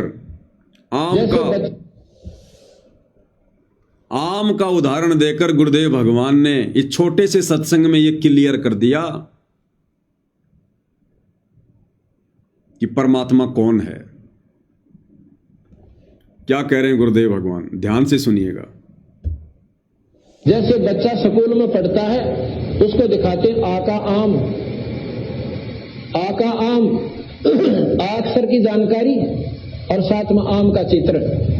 अब बच्चा उसने बार बार देखा और फिर आम खाना चाहे, क्योंकि आम के गुण का ज्ञान बहुत मीठा होता है, फलों का राजा होता है, शरबत से भी मीठा होता है। तो खाने की इच्छा हो जावे तो कैदा खोल के बैठ जावे, आम खाऊंगा। क्या कह रहे हैं परमात्मा?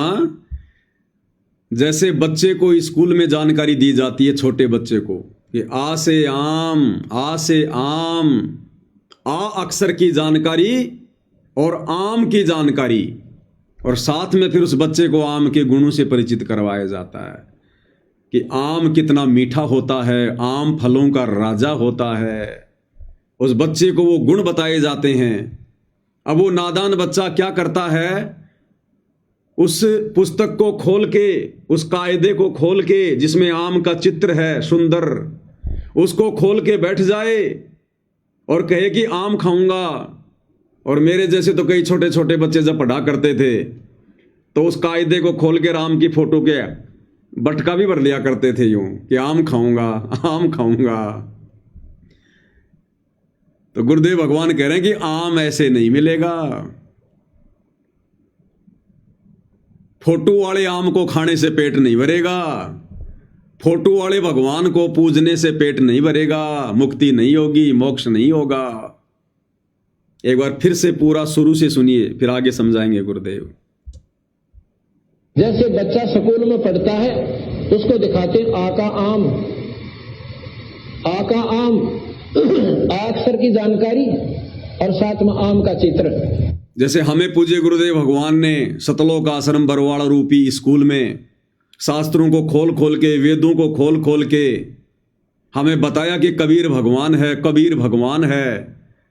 और एक दाढ़ी मूंछ वाली फोटो सामने रख दी कि ये है कबीर भगवान, ऐसा है कबीर भगवान। और यदि अब हम उस नादान बच्चे की तरह उसी कबीर की फोटो को ही भगवान मानकर पूजने लग जाएं, तो बताओ भाई और बहनों, फिर उस बच्चे में और हम भक्तों में फिर क्या अंतर हो गया? अरे गुरु ने तो वो फोटो दिखाकर, वेदों में कबीर का नाम दिखाकर हमें कबीर परमात्मा की जानकारी दी है। वो वेदों में लिखा हुआ वो कबीर है, वो अक्षर कबीर नहीं है। उस फोटो के अंदर जो दाढ़ी मूंछ वाली तस्वीर है वो कबीर नहीं है। उस कायदे में जो आम का चित्र है वो असल में आम नहीं है, वो तो आम का प्रतिबिंब है, उसकी एक परछाई है।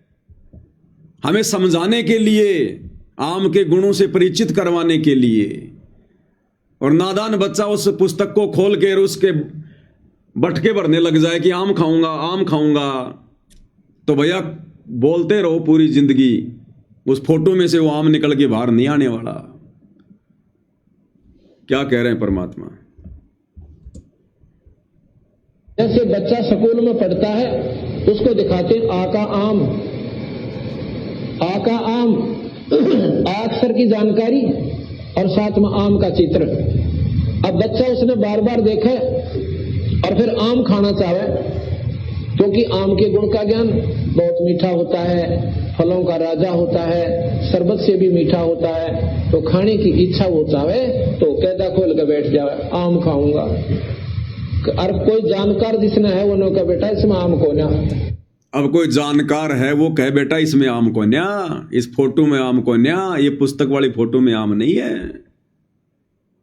और फिर भी कह नहीं नहीं, हमारे गुरुजी ने पढ़ाया है आ से आम, ये वाला आम है। इसी प्रकार हम अपने भगत भाई बहनों को जानकारी दे रहे हैं कि ये फोटो वाला कबीर आम नहीं है, ये भगवान नहीं है।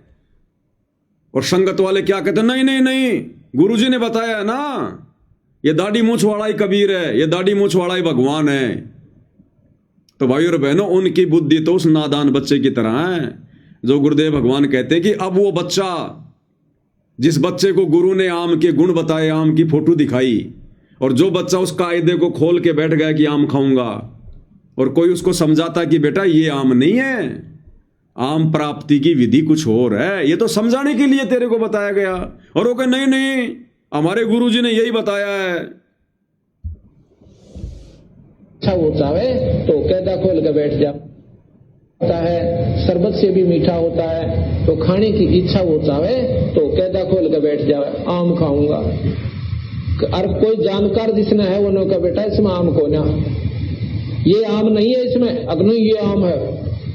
मेरे गुरुजी बताया करते हो आपका आम, ये तो मूर्ति दिखाई तेरे को, भले पुरुष, ये किसने बता दिया? हमारे गुरुजी बताया करते आ का आम ना, यो ही है।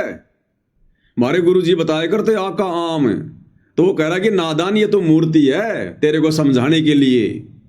तो अब हम कह रहे हैं सत्सेवक सतलोक आश्रम वाले भाई बहनों को, जो कह रहे हैं कि ये दाढ़ी मूछ वाला ही कबीर है, दाढ़ी मूछ वाला ही भगवान है, हम कह रहे हैं कि नादान ये तो गुरुजी ने मूर्ति दिखाई, अरे ये तो गुरुजी ने खाली फोटो दिखाई है, ये भगवान नहीं है। नो नो नो, गुरुजी बताया करते। फिर से सुनो भाई और बहनों, क्योंकि आम के गुण का ज्ञान बहुत मीठा होता है, फलों का राजा होता है, शरबत से भी मीठा होता है, तो खाने की इच्छा वो चाहे तो कैदा खोल के बैठ जाए, आम खाऊंगा। और कोई जानकार जिसने है वो कहा बेटा इसमें आम को ना, ये आम नहीं है इसमें, अग्नि ये आम है। मेरे गुरुजी बताया करते हो आपका आम, ये तो मूर्ति दिखाई तेरे को, भले पुरुष, ये किसने बता दिया? आम तो मंडी में मिला है और जेब में 20 रुपये हो और जब मिला, इस कैदे में आम नहीं है। इसी प्रकार पत्थर में परमात्मा, उस मंदिर में भगवान नहीं है, वहां उसका चित्र है, उसने 100 में देख सकते हो और लाख में देख सकते हो, आदर भी कर सकते हो, पर आत्म कल्याण को ना। जिस प्रकार आम खाने के लिए जेब में पैसे और मंडी में जाकर आम नाम से पुकारा है, आपको पैसे के बदले में वो आम मिला है। इसी प्रकार संतों के पास जाओ, अपने नाम ने दे और नाम की तुम कमाई करो, और उस धन के बदले में वो परमात्मा के जो गुण तुम गाया करते थे, सुना करते थे, वो आपको आभास हुआ, और फिर वो परमात्मा के गुण आपके सामने खड़े हो जाए, आपने सुख मिला। तो भाई और बहनों, इस प्रकार से समझाने में गुरुदेव भगवान ने उदाहरण दे देकर कोई कमी नहीं छोड़ी, लेकिन संगत ने भी ना समझी करने में कोई कसर नहीं छोड़ी। अरे गुरुदेव ने तो केवल हमें दिखाया वो चित्र, वो फोटो, कि भाई ये कबीर है, कबीर है। अगर गुरुजी उस दाढ़ी मूछ वाली फोटो को ये ना कहे कि ये कबीर नहीं है, तो हमारे मन में 100 शंका। हम कहेंगे गुरुजी कबीर जी कैसा है, कबीर जी कैसा था। अब गुरुजी कितनों को बताए कि कबीर कैसा था, कबीर कैसा है। और गुरुजी कहते कि बेटा कबीर जी तो 650 साल पहले आए थे, उस समय ना कोई मोबाइल था, ना कोई कैमरा था, ना कोई वीडियो। बेटा उस समय तो हाथ से चित्र बनाए जाते थे। अब तुम्हें कैसे बताऊं कबीर जी कैसे थे। अच्छी बात करते हो गुरुजी। कबीर जी 600 साल पहले आए, आप कहते हो उसकी फोटो नहीं है। और देखो ये रामचंद्र जी लाखों साल पहले आए थे, देखो कितनी फोटो हैं उनकी। कृष्ण जी 5000 साल पहले आए, देखो कितनी फोटो हैं उनकी। और कबीर जी तो 650 साल पहले आए थे, उनकी फोटो नहीं है। तो हम गुरु का सिर खा जाते, हमारे मन में 100 शंका पैदा हो जाती, इसका मतलब कोई कबीर नहीं है। इसलिए गुरु ने हम ना समझ जीवों के सामने वो चित्र रख दिया कि बार बार मेरा सिर ना खाएं, और हमने अपने बुद्धि विवेक का इस्तेमाल किया नहीं, सत्संगों के सार को समझा नहीं, गुरु के संकेतों को पहचाना नहीं, और उस नादान बालक की तरह हम वो कायदा खोल के बैठ गए, उस फोटो को पकड़ के बैठ गए दाढ़ी मूछ वाली को, कि नाना हमारे गुरु जी बताया करते यो ही आम है। अब गुरु जी कहते हैं आम तो भाई मंडी में मिलेगा, जेब में डाल 20 रुपए, पहले कर मजदूरी, भक्ति कर, साधना कर, फिर तुझे परमात्मा का ज्ञान होगा, फिर तुझे परमात्मा मिलेगा। तो भाई और बहनों, वो परमात्मा आप और हम सत्सेवक भाई बहनों को मिला है। आश्रम वाले भाई बहनों को मिलकर भी नहीं मिला, और आप और हमें वो परमात्मा मिला है। तो ये भाई और बहनों बड़ा सौभाग्य है, ये हर आत्माओं को प्राप्त नहीं होता है। और आत्माएं आन उपासना करने में बिल्कुल भी पीछे नहीं हट रही हैं। यानी जब तक हम अपने गुरु को परमात्मा के रूप में ना पहचान कर, चाहे हम कुछ भी कर रहे हैं, उन्हीं के मंत्र जाप कर रहे हैं, उन्हीं की आरती कर रहे हैं, फिर भी हम परमात्मा से कोसों दूर बैठे हैं, कोसों दूर। एक सत्संग में क्या कह रहे हैं परमात्मा, अथ चाणक्य का अंग है आदरणीय गरीबदास जी महाराज जी की वाणियों में, अथ चाणक्य का अंग। ब्रह्म को छाड़ के पूजे। अब इसमें क्या ज्ञान दे रहे हैं परमात्मा, क्या क्या कह रहे हैं गुरुदेव भगवान। गरीब पार ब्रह्म को छोड़कर पूजे आन अनीत। पार ब्रह्म यानी कबीर भगवान, सबसे ऊपर वाला परमात्मा, कहते हैं उसको छोड़कर, उसको ना पहचान कर, जो पूजे आन अनीत यानी अन्य किसी की पूजा करता है, और चेतन सेती ओलने जड़ सेती हैं प्रीत।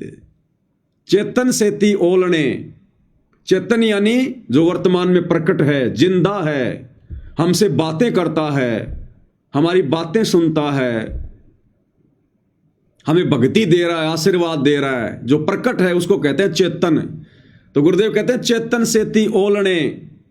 ओलने यानी उससे पीठ किए बैठे हो, उससे अपना मुंह फेरे बैठे हो। चेतन सेती ओलने और जड़ सेती है प्रीत। और जड़ के साथ में तुमने प्रेम लगा रखा है। जड़ यानी फोटो, मूर्ति, जैसे दाढ़ी मूछ वाली कबीर जी की समझे जाने वाली वो मुर्दा फोटो, जड़ है वो, जो ना चलती, ना बोलती, ना बातें करती, ना उपदेश देती, ना ज्ञान सुनाती, ना आशीर्वाद देती। तो परमात्मा इस गंदे लोक की रीत बता रहे हैं कि पार ब्रह्म को छोड़कर पूजे आन अनीत। तो पार ब्रह्म तो सतगुरु रामपाल जी परमेश्वर हैं, चेतन परमात्मा। लेकिन ये नादान संगत पूजे आन अनीत। और चेतन सेती ओलने जड़ सेती हैं प्रीत। चेतन परमात्मा को तो अपना गुरु मान लिया, एक संत मान लिया, मां के गर्भ से जन्म लेकर आया हुआ एक जीव मान लिया। चेतन से तो ओलने और जड़ सेती है प्रीत। और मुर्दा फोटो को भगवान मान के उसके साथ में प्रेम लगा के बैठे हैं। गरीब पाहन सेती प्रीतड़ी और चेतन सेती दोष।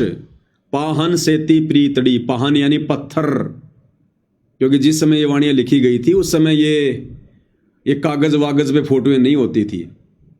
उस समय केवल मूर्तियां बनाई जाती थी मिट्टी से या फिर पत्थरों से।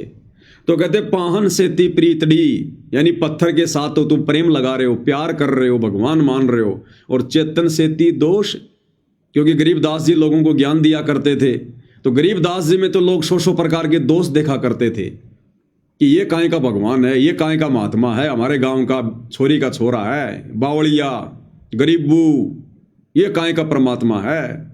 तो गरीबदास जी कहते थे कि नादानो, मेरे साथ तो तुम लोग दोष कर रहे हो, मेरे में तो सौ तुम अवगुण देख रहे हो कि ये धोती कुर्ते वाला कहां से भगवान हो गया, कहां से ज्ञानी हो गया। और जा जा के उन पहाड़ों पे मंदिरों में पाहन से ती प्रीतड़ी, पत्थरों के साथ तुम लगाव कर रहे हो। वो स्थिति वर्तमान में संगत की हो गई है। आज वर्तमान में संगत उस कागज की मुर्दा फोटो, कबीर जी की समझे जाने वाली फोटो को तो भगवान मान के उसको प्रकट दिवस मना रही है, उसको भोग लगा रही है। अभी इन आश्रमों में भी 6, 7, 8 तारीख का ये अवतरण दिवस मनाया जा रहा है। इनको इतनी भी सद्बुद्धि नहीं है कि नालायको, तुम अवतरण दिवस तो मना रहे हो अपने गुरु का और भोग लगा रहे हैं उस दाढ़ी मूंछ वाली नकली कबीर की फोटो को।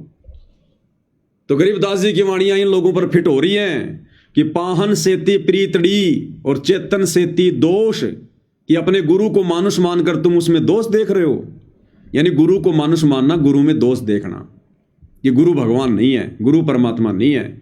और पाहन सेती प्रीतड़ी और कागज के टुकड़े के साथ में तुम प्रेम लगा के बैठे हो। दो जग धारा जाएंगे कदी न पावे मोख, कहते हैं वो तो नरक में जाएंगे, दो जग धारा में बहेंगे, नरक की धारा में बहेंगे, कदे न पावे मोख। वो आत्मा कभी भी मोक्ष प्राप्त नहीं कर सकती जो अपने गुरु को मानुष और एक मुर्दा निर्जीव फोटो को परमात्मा मानती है। गरीब पत्थर परमेश्वर कहे यो जग अंधा बोर, गरीब पत्थर को परमेश्वर कहे, पत्थर को, फोटो को, मूर्ति को कहते हैं ये परमात्मा कह रहे हैं, परमेश्वर कह रहे हैं। जैसे सतलोक आश्रम वाले भाई बहन जून के महीने में उस पत्थर को, उस कागज के टुकड़े को परमेश्वर मानकर भोग लगा रहे हैं, पूज रहे हैं, कबीर प्रकट दिवस मना रहे हैं। यो जग अंधा बोर, ये सारा संसार अंधा है, बावड़ा है, निपट अंधा है ये। और साहिब पर सेवा नहीं, पहुंचेंगे किस ठोर। और जो असली साहिब है, असली मालिक है, असली कबीर है, परमेश्वर रामपाल जी, कहते हैं उसकी तो इनसे पूजा नहीं होती, उनकी सेवा नहीं होती, उनकी पूजा नहीं करते ये। यानी ये अपने गुरु को, परमेश्वर रामपाल जी को भोग नहीं लगाते, उनकी आरती नहीं उतारते, उनको परमात्मा नहीं मानते। तो साहिब पे सेवा नहीं, वो पहुंचेंगे किस ठोर, कहां जाएंगे वो, कहां उनको स्थान होगा, कोई ठोर ठिकाना नहीं होगा, दोजख में जाएंगे।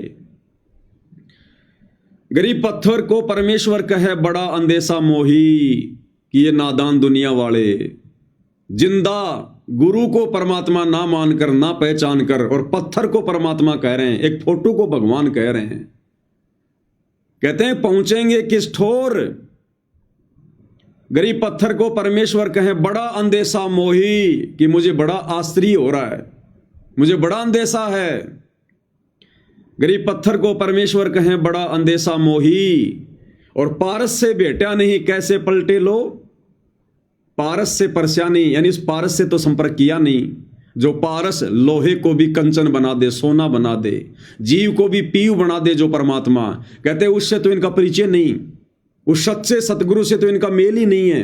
खाली उपदेश ले लिया, गुरु जी कह रहे हैं, लेकिन परमात्मा क्या कहते हैं कि बिन गुरु मिले मोहे न पाए। अब गुरु से मिलना क्या होता है, गुरुदेव ने बताया कि भाई गुरु से मिलना ये नहीं होता कि गुरु के पास आ जाओ, गुरु के साथ में रहो, गुरु के साथ में खाओ पियो, वो गुरु से मिलना नहीं होता। गुरु से एक रस हो जाना, गुरु को परमेश्वर मान लेना, गुरु को सर्वशक्तिमान मान लेना, हृदय से उनको भगवान मान लेना, ये होता गुरु से मेल। तो गरीबदास जी कह रहे हैं कि पारस से बेटा नहीं कैसे पलटे लो, कि तुम उस पारस रूपी परमात्मा परमेश्वर रामपाल जी से तुम्हारा भेंट नहीं है, तुम्हारा संपर्क नहीं है, तुम मन से नहीं मिले उनसे, उनमें दोष देख रहे हो मानुष मानकर। तो कहते हैं तुम्हारी आत्मा का कल्याण कैसे होगा, तुम्हारे हृदय में परिवर्तन कैसे होगा, तुम भगत कैसे बनोगे। गरीब पत्थर को परमेश्वर कहे बड़ा अंदेशा मुझ, और शूली साकट दीजिए कहीं समझाऊं तुझ। कि जिंदा परमेश्वर के धरती पर रहते रहते, गुरु रूप में परमेश्वर कबीर जी के धरती पर रहते रहते, और कहते हैं लोग एक पत्थर के टुकड़े को भगवान मान रहे हैं, एक कागज के टुकड़े को भगवान मान रहे हैं।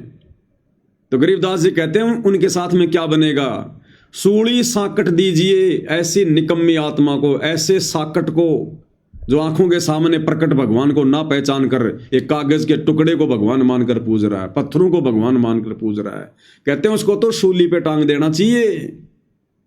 कहीं समझाऊं तुझ, उसको तो शूली तोड़ देनी चाहिए ऐसी निकम्मी आत्मा को जो ऐसा गोल्डन चांस खो रहा है, गवा रहा है समय, अपने गुरु को परमात्मा के रूप में ना मानकर, ना पहचान कर। क्योंकि परमात्मा कबीर जी जब जब धरती पर आते हैं गुरु रूप में आते हैं। तो गरीबदास जी कहते हैं कि पत्थर को परमेश्वर कहें बड़ा अंदेशा मुझ, और शूली साकट दीजिए कह समझाऊं तुझे। अब गुरुदेव भगवान के मुख कमल से सुनते हैं परमात्मा ने क्या कहा है। गरीब पार ब्रह्म को छाड़ के पूज आन अनीते, बचेतन सेती ओलने और जड़ सेती है प्रीते। गुरु से संतों से तो दूर रहे और धाम पूजा पर राजी रहे। गरीब पाहन सेती प्रीतड़ी, चेतन सेती दो से, दो जग धारा जावेंगे वह कदे न पावे मोक्ष। गरीब पत्थर परमेश्वर कहे यो जग अंधा बोरे, साहेब पैसेवा नहीं वह पहुंचेंगे किस ठोरे। गरीब पत्थर परमेश्वर कहे बड़ा अंदेशा मोही, पारस से बैठा नहीं यो कैसे पलटे लोही। अब भाई और बहनों, अब विचार करो आप और हमारे ऊपर कितनी बड़ी रजा हुई है, कितनी बड़ी मेहर हुई है गुरुदेव भगवान की, जो उन्होंने आज हमें पारस की पहचान करवा दी, स्वयं की पहचान करवा दी। और आज हम उनसे भेंट कर, यानी उनको परमेश्वर मानकर, उनकी सेवा करके, उनकी पूजा करके, उनको खुश करके हम इस मिट्टी को दिन ब दिन सोना बनाते जा रहे हैं, सोना। तो ये रजा भाई और बहनों सभी आत्माओं के ऊपर नहीं होती है। इसीलिए गुरुदेव भगवान ने विशेष संदेश में कहा है, विशेष संदेश नंबर 16 में, कि बच्चों आप कुछ दिनों में संकेत समझने लग जाओगे। अब ये संकेत कौन समझ रहा है भाई और बहनों? विशेष संदेशों को किसने समझा? किन आत्माओं ने निष्कर्ष निकाला? किन आत्माओं ने इन शिक्षाओं को अपने जीवन में लागू किया, अमल किया? और इन विशेष संदेशों से शिक्षा लेकर कौन कौन आत्माएं दृढ़ हो रही हैं? तो गुरुदेव कह रहे हैं बच्चों कुछ दिनों में आप संकेत समझने लग जाओगे। तो बताओ सत्सेवक भाई बहनों के अलावा किसी ने भी विशेष संदेशों को शिक्षात्मक रूप से लिया क्या? अपने जीवन में लागू किया क्या इन बातों को कि गुरुदेव क्या कहना चाह रहे हैं? ऐसी ऐसी बातें परमात्मा ने इन संदेशों में कही है, बिल्कुल खुल के, कुछ भी नहीं छुपाया। गुरुदेव भगवान ने क्लियर कर दिया कि आपका गुरु कौन है, पहचान लो। अब बालक नहीं हो तुम, फिर भी नहीं पहचान पा रहे। तो गुरुदेव क्या कह रहे हैं कि पुण्यात्माओं कुछ दिनों में आप संकेत समझने लग जाओगे। इब्राहिम सुल्तान दमके बंदी बन के चले गए, एक नौकरानी बन के चले गए। क्या पड़ा था उनको? कोरडे खाए, नौकर बने, अपने बच्चे को नरक से निकालने के लिए। अब तुम बालक हो, बुद्धि छोटी है, बच्चे की बुद्धि इतना काम नहीं करती। इस ज्ञान से आपकी बुद्धि विकसित होगी। आप कुछ दिनों में संकेत समझने लग जाओगे। क्या कह रहे हैं गुरुदेव? आप कुछ दिनों में संकेत समझने लग जाओगे। कौन से संकेत? अरे सबसे बड़ा संकेत एक ही है, परमात्मा को पहचानना, परमेश्वर की पहचान करना। इससे बड़ा कोई संकेत नहीं हो रहा। तो गुरुदेव कह रहे हैं बच्चों कुछ दिनों में तुम संकेत समझने लग जाओगे। यानी गुरुदेव कह रहे हैं कि बच्चों मैंने अपना माथा पचाने की जरूरत नहीं पड़ेगी। ये जो तुम्हें तत्व ज्ञान दिया ना सन 1988 से, इस तत्व ज्ञान से धीरे धीरे तुम्हारी हृदय वाली आंखें खुल जाएंगी और तुम पहचानने लग जाओगे कि गुरुदेव क्या कहना चाहते हैं, क्या समझाना चाहते हैं। और अब दास आपको भाई और बहनों 4 विशेष संदेश सुनाएगा, छोटे छोटे। क्योंकि जो समझदार आत्मा थी वो तो समझ गई और समझकर अपने गुरुदेव भगवान को भोग लगाना शुरू कर दिया, उनकी आरती उतारनी शुरू कर दी, क्योंकि पहचान में आ गया कि भगवान कौन है। और जिस परमात्मा के लिए हम सतयुग से भटक रहे थे, जन्म जन्मांतरों से भटक रहे थे, आज वो भगवान हमारे सामने आ गया, हमारे गुरु के रूप में आ गया। फिर कौन पीछे रहेगा, कौन मनहूस होगा फिर, जो कागज के टुकड़ों को पूजेगा अपने गुरु को छोड़कर, दुनिया के बोध दिवस मनाएगा, दुनिया के प्रगट दिवस मनाएगा अपने गुरु के सतगुरु प्रगट दिवस को छोड़कर। तो परमेश्वर की जो नेक आत्माएं हैं, सतसेवक भाई बहन, उन्होंने पहचाना, और उन आश्रम वालों के लिए परमात्मा ने फिर भी खुल के बताया, लेकिन फिर भी भाई और बहनों वो नहीं समझ पाए। अगर समझ पाते तो भाई और बहनों ये जून के महीने में फिर दाढ़ी मूंछ वाले कबीर को भगवान मानकर प्रगट दिवस नहीं मनाते, फिर ये अपने घरों पर दाढ़ी मूंछ वाले नकली कबीर की फोटो नहीं लगाते, इनकी आंखें खुल जाती, तुरंत साथ संगति से जुड़ जाते कि आश्रमों में तो काल बैठा है, यहां तो 12वें पंथ की भक्ति है, इन लोगों के संपर्क में रहकर, आश्रम वालों की कुसंगति में रहकर मोक्ष प्राप्त नहीं कर सकते। लेकिन भाई और बहनों आंखें नहीं खुल रही। तो परमेश्वर ने कितनी कोशिश की है, और क्या कह रहे हैं परमात्मा।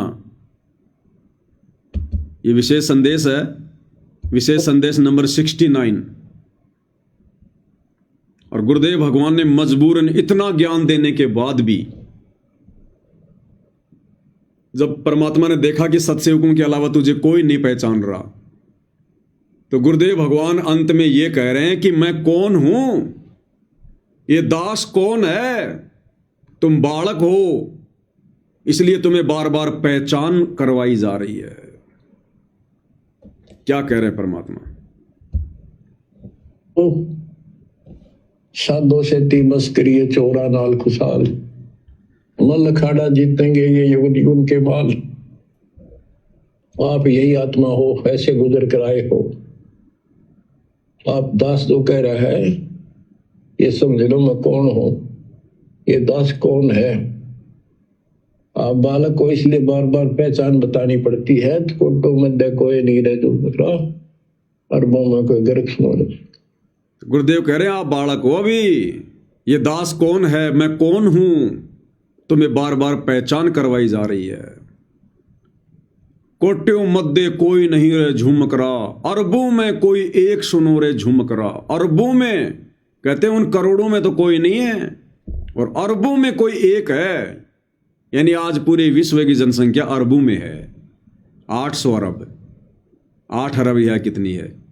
तो गुरुदेव कह रहे हैं कि अरबों में कोई एक, यानी पूरे विश्व में केवल तुम्हारा गुरु ही है एक, वो जो तुम्हारी आत्मा का कल्याण करवा सकता है, और आत्मा का कल्याण तो परमात्मा ही करवा सकता है।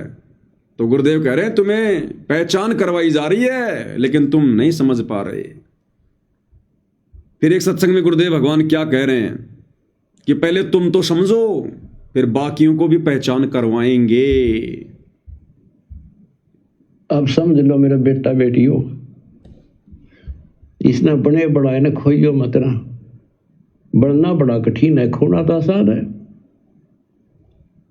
और उस धड़ी की कृपा देखो, उस परम पिता की कितने नेक, कितनी प्यारी आत्मा वहां, कहां से अमृत ला रहा आपको। अपने भगवान ने तुम तो पहचान लो, बाकियों को पहचान हम करावांगे, क्योंकि वो भी उसी के बच्चे। क्या कह रहे हैं गुरुदेव कि अपने भगवान को तुम तो पहचान लो, बाकियों को भी फिर पहचान करवाएंगे, क्योंकि वो भी परमात्मा के बच्चे हैं। तो भाई और बहनों, सत्सेवक भाई बहन तो विशेष संदेश आने से पहले समझ गए थे। सत्सेवक भाई बहन तो विशेष संदेश आने से पहले ही गुरु को परमात्मा मानकर भक्ति कर रहे हैं। ये विशेष संदेश आने से पहले ही हमने फोटो फाटुएं फाड़ दी थी। हम कब से गुरुदेव भगवान को परमात्मा मान के भोग लगा रहे हैं। हमने कब से इन आश्रमों में जाना छोड़ दिया, कब से हमने वो दाढ़ी मूंछ वाले कबीर को परमात्मा मानना छोड़ दिया। तो हमारे लिए नहीं करे गुरुदेव, सत्सेवकों के लिए, इन आश्रम वालों के लिए कह रहे हैं कि तुम तो पहचान लो। यानी अभी तक तुम पहचान नहीं पाए कि भगवान कौन है। अब आश्रम वाले कहेंगे भाई हम क्यों नहीं पहचान पाए, कबीर भगवान है, कबीर भगवान है। अगर तुम पहचान गए होते उस कबीर को, तो आज गुरुजी ने हिसार जेल जाकर यह बात बोलने की जरूरत नहीं थी कि पहले तुम तो पहचान लो। तो क्या गुरुजी को भी नहीं पता क्या? लेकिन गुरुजी को पता है कि इन्होंने कबीर तो पहचान लिया, लेकिन दाढ़ी मूंछ वाले के रूप में। इन आश्रम वालों को ये तो पता चल गया कि कबीर भगवान है, लेकिन ये दाढ़ी मूछ वाले को पहचाने कि ये दाढ़ी मूछ वाली फोटो है कबीर। इसलिए गुरुजी कह रहे हैं कि पहले तुम तो पहचानो कि रियल कबीर कौन है, वर्तमान में असली कबीर कौन है। इसलिए गुरुदेव कह रहे हैं, अन्यथा आश्रम वाले तो सब जानते हैं कि भैया कबीर कौन है। किसी से पूछो कि भाई कबीर कौन है, सब कहेंगे परमात्मा है, भगवान है। तो फिर गुरुजी क्यों कह रहे हैं कि पहले तुम तो पहचानो। तो गुरुजी देख रहे हैं कि नादानों ने उस दाढ़ी मूछ वाली फोटो को कबीर मान लिया, ये अपने गुरु को कबीर के रूप में नहीं पहचान रहे।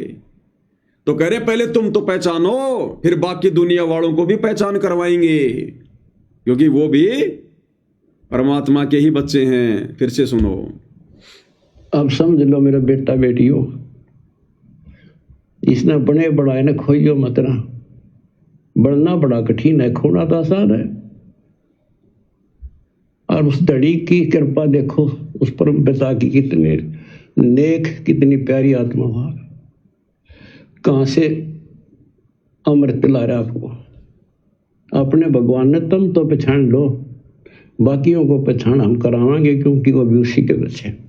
अपने भगवान ने तुम तो पहचान लो, बाकियों को पहचान हम करावांगे, क्योंकि वो भी उसी के बच्चे। अपने भगवान ने तुम तो पहचान लो, बाकियों को पहचान हम करावांगे, क्योंकि वो भी उसी के बच्चे। सब सहयोग दो, परमार्थ करो, परमार्थ में हानि का देरी होती। तो गुरुदेव भगवान को हिसार जेल जाने के बाद भी, 30 साल से ज्ञान देने के बाद भी, आज भी आश्रम वाले भाई बहनों को समझाने के लिए बोलना पड़ रहा है कि तुम तो अपने भगवान को पहचान लो। यानी अभी तक आश्रम वाले भाई बहनों ने नहीं पहचाना कि रियल में कबीर कौन है, अन्यथा गुरुदेव को यह बात बोलने की क्या आवश्यकता थी। और एक विशेष संदेश में तो गुरुदेव ने बिल्कुल क्लियर, क्या मूर्ख से मूर्ख व्यक्ति भी समझ जाए, मूर्ख से मूर्ख की वर्तमान में हमारे गुरुदेव कौन है। गुरुदेव कह रहे कि बच्चों, वो परमात्मा गरीबदास जी के समय आए थे, और भाई इबारे प्रत्यक्ष प्रकट हैं तुम्हारे सामने, पहचान सको तो पहचान लो। बिल्कुल क्लियर संदेश है भाई और बहनों। इसके बाद भी अगर कोई नहीं समझा तो भाई और बहनों फिर वो समझेंगे भी नहीं। इन विशेष संदेशों को सुनकर और साध संगति के माध्यम से गुरुदेव भगवान ने इन्हीं विशेष संदेशों पर जो वीडियो बनवाए हैं, उनको सुनकर भी ये आश्रम वाले नहीं समझ पा रहे। इसका मतलब ये आगे गुरुदेव के आने के बाद भी उनको परमात्मा नहीं मानेंगे। इसलिए दास कह रहा भाई और बहनों, ये 12वें पंथ की भक्ति है, और ये लोग इस मनुष्य जीवन में अपना आत्म कल्याण नहीं करवा पाएंगे। क्या कह रहे मालिक? क्या बताते हैं? उत्तर दक्षिण पूर्व पश्चिम फिरता दाने दाने लो, और सर्व कला सतगुरु साहिब की। हरि आए हरियाणे। गरीबदास जी के समय आए थे। गरीबदास जी के समय आए थे। बारे भाई प्रगट सामने था, ये बारे पहचाने जात पहचान लियो। गरीबदास जी के समय आए थे। बारे भाई प्रगट सामने था, पहचाने जात पहचान लियो। तो गरीबदास जी के समय कौन आए थे? गरीबदास जी के गुरु जिंदा बाबा। कौन जिंदा बाबा? कबीर जी।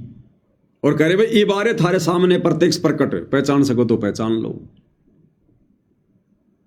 अब बताओ, इससे ज्यादा क्लियर मैसेज और क्या देंगे गुरुदेव? अरे हम गधे थोड़ी हैं, फिर इंसान है ना। अब भी नहीं समझेंगे कि गरीबदास जी के समय आए थे और ये बारे भाई प्रत्यक्ष प्रकट तुम्हारे सामने, पहचान सको तो पहचान लो।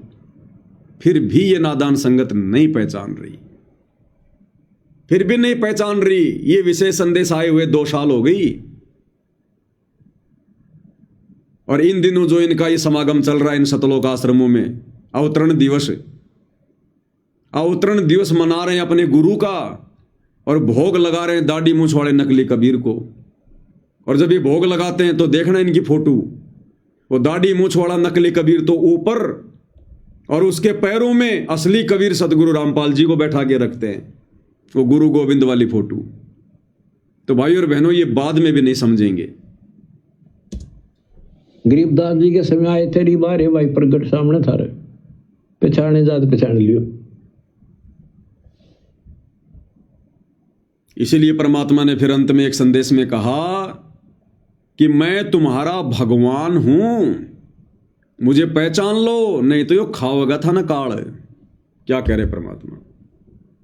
और बच्चों तुम उस प्रोसेस से गुजर के आ चुके हो, इसने खराब ना करियो, फिर ना बढ़ाइयो दोस्ता की इस टेंशन को। तो कैसे खड़े हो बाप सारी बालिक, कैसे रो रहे हो खुदा के, सब कुछ बता रहा, और पाप आत्मा हम मानते नहीं, और ज्ञान भरा हमारे अंदर का पता नहीं, और विद्वान बन जाते हैं। मैं रोवत हूँ सृष्टि को, सृष्टि रोवत मोहे, गरीबदास इस वियोग को समझ सके न कोई। मैं तुम्हें रो रहा हूं, मैं थारा भगवान हूं, मैं थारा पिता हूं। पिछाड़ो मन खाओगा तेरी दुरुक्ति कर रखी तुम्हारी, आज चौधरी पका रहा क्या पंडित बन गया तर मैं कुत्ता बन गया छोड़ दिया। ओह मैं तुम्हें रो रहा हूं, मैं थारा भगवान हूं, मैं थारा पिता हूं।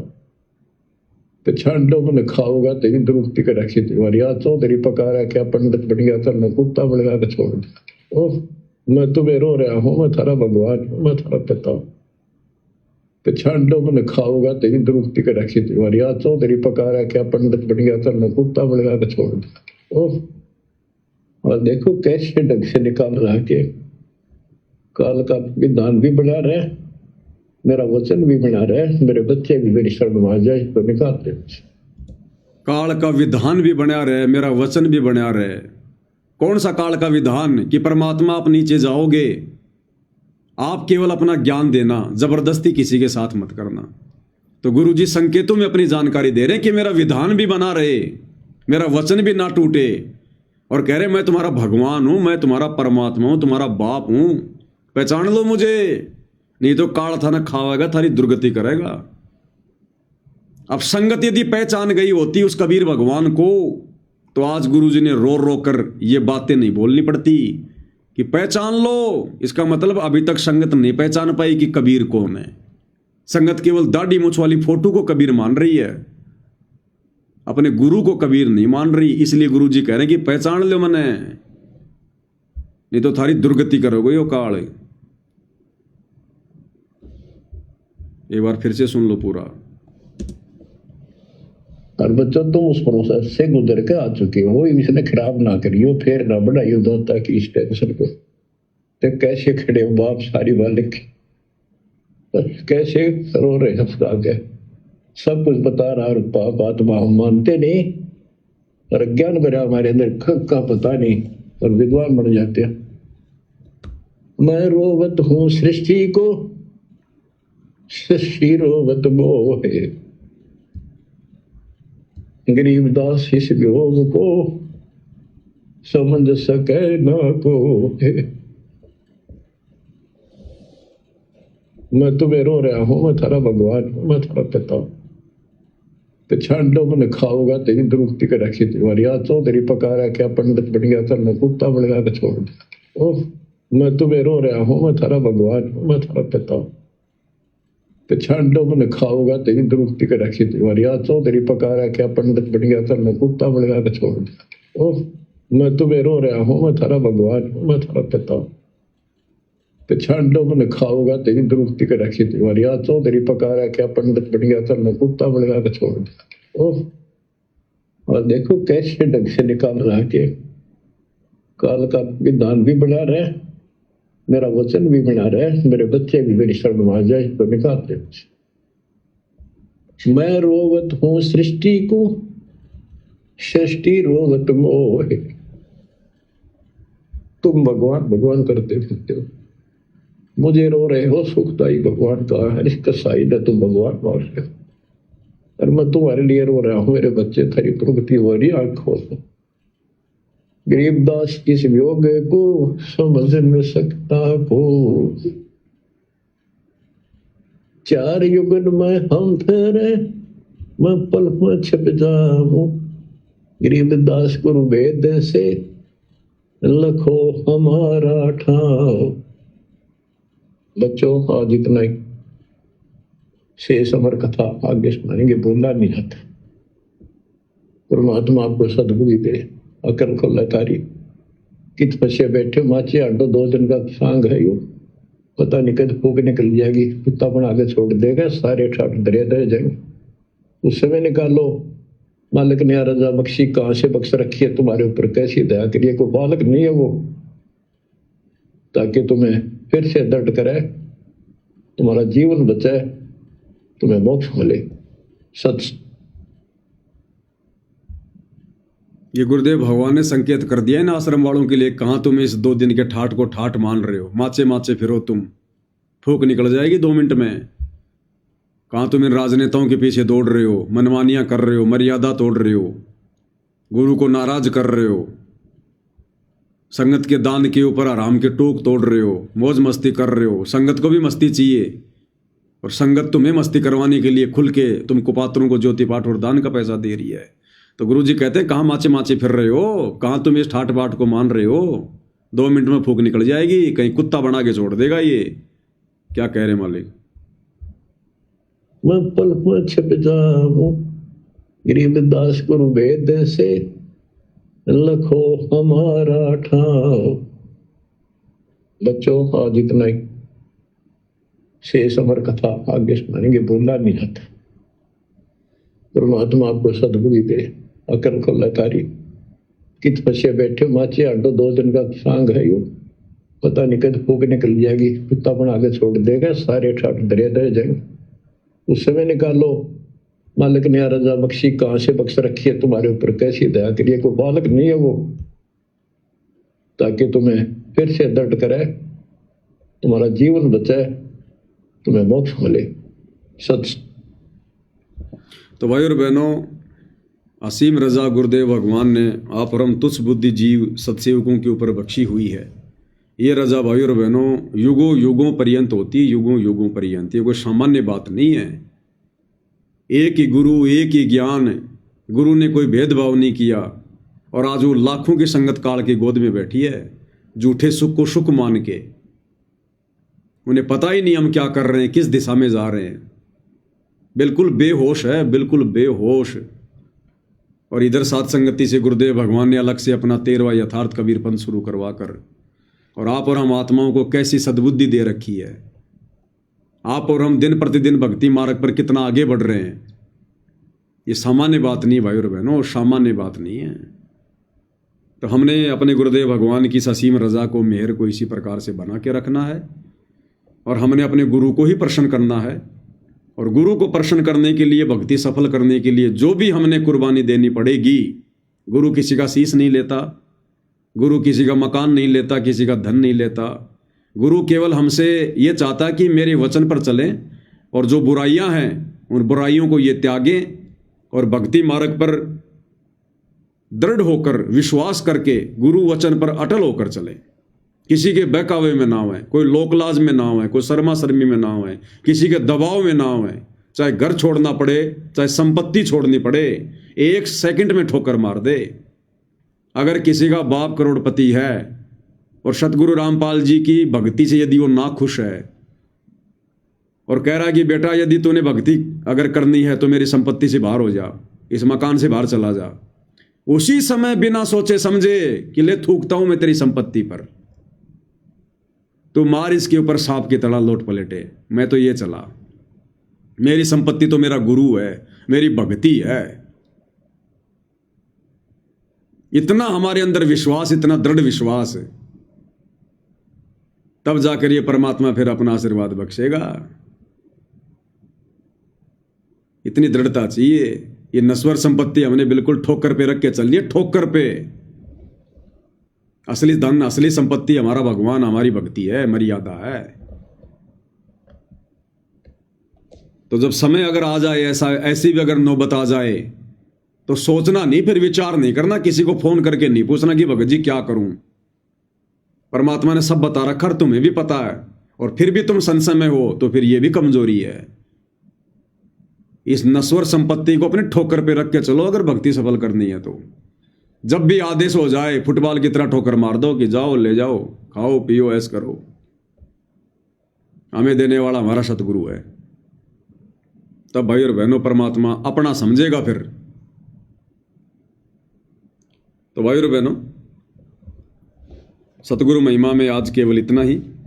इसी प्रकार से हम पूज्य गुरुदेव भगवान के आशीर्वाद से थोड़ी थोड़ी जानकारी प्राप्त करते हुए प्रतिदिन जैसे भी परमात्मा हमें मौका दें भक्ति मार्ग पर हम आगे बढ़ते रहें और हमारा ये जो समय है ये इसी प्रकार से व्यतीत हो जाए गुरुदेव भगवान के बाहर आने तक।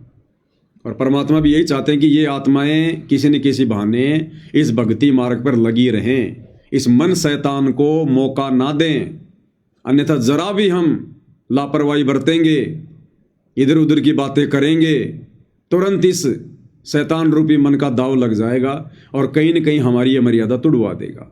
इसलिए पूज्य गुरुदेव भगवान ने हम सत्संगों पर विशेष रजा बख्शी है। हमें परमात्मा ने इतनी भक्ति क्रिया दे दी, इतनी भक्ति क्रिया दे दी कि हमें पड़ोसी से बात करने की भी फुर्सत नहीं है, पड़ोसी से भी बात करने की फुर्सत नहीं है। तो ये गुरुदेव भगवान की विशेष रजा है। तो सात संगति के माध्यम से परमात्मा ने हमें बिल्कुल लपेट के रखा हुआ है, जरा भी मौका इस शैतान रूपी मन को परमात्मा नहीं दे रहे। तो भाई और बहनों, हमने इस रजा को इसी प्रकार से बना के रखना है। ये रजा युगों युगों के बाद होती है, युगों युगों के बाद। तो भाई और बहनों, कल परमेश्वर जी का इस धरती पर जो प्राकट्य दिवस है, कल वो दिन है। सभी भगत भाई बहन हर प्रकार से मर्यादाओं में रहकर सहज तरीके से, साधारण तरीके से केवल परमेश्वर को प्रसन्न करने की रजा करें, जो है आगे बढ़ें। और गुरुदेव भगवान से हम ये भी अर्ज करें, अरदास करें कि हे परमेश्वर, यदि आप उचित समझो तो आप तो सर्वशक्तिमान हो, दयालु हो। हे परमेश्वर, हम नीचों पर रहम करते हुए यदि आप उचित समझें तो परमेश्वर आप अपनी लीला को समेट कर हम नीचों के बीच में आने की दया कीजिए। परमात्मा, आपके बिना हमारा सब कुछ अधूरा है। परमेश्वर, हम जी जरूर रहे हैं लेकिन परमात्मा हमारा जी, हमारी जान हमारे अंदर नहीं है। आपके बिना बिल्कुल सूने सूने हैं, अधूरे हैं परमेश्वर। तो अपने मनी मन में या जैसा भी है, आप गुरुदेव भगवान से जरूर प्रार्थना करें कि परमेश्वर, आप तो कुछ भी कर सकते हो परमात्मा, आप तो गागर में सागर भर सकते हो परमात्मा, आप तो राई का पहाड़ पहाड़ से राई बना सकते हो परमेश्वर। आपका सामर्थ्य, इसका कोई वारन पार नहीं है। ये परमेश्वर, हम आपसे प्रार्थना करते हैं, बाकी तो आपकी अपनी मौज है परमेश्वर, लेकिन हम नीच तो आपसे प्रार्थना ही कर सकते हैं कि परमेश्वर, आप जितना जल्दी हो सके हम नीचों के बीच में आने की, हमें साक्षात अपने दर्शन देने की परमेश्वर हमारे ऊपर रजा बख्शे। तो क्या पता भाई और बहनों, किस आत्मा की हृदय की सच्ची पुकार से परमात्मा प्रसन्न हो जाए और एक आत्मा की सच्ची पुकार के चलते लाखों का भला हो जाए। बाकी तो परमेश्वर ने जो समय निर्धारित करना, जो किया हुआ है, उसी समय आना है। लेकिन कहते हैं भगत के वश में है भगवान, भगत के वश में है भगवान। तो परमात्मा तो फिर राई का पहाड़, पहाड़ का राई कर सकता है। तो जो हमारे वश में है वो हम जरूर करें भाई और बहनों, परमेश्वर को प्रसन्न करने के लिए। तो आज की सात संगति में केवल इतना ही। परमेश्वर हम सबको सद्बुद्धि दें, आशीर्वाद दें, हमारा मार्गदर्शन करें। बंदी छोड़ सतगुरु रामपाल जी परमेश्वर जी की जय हो।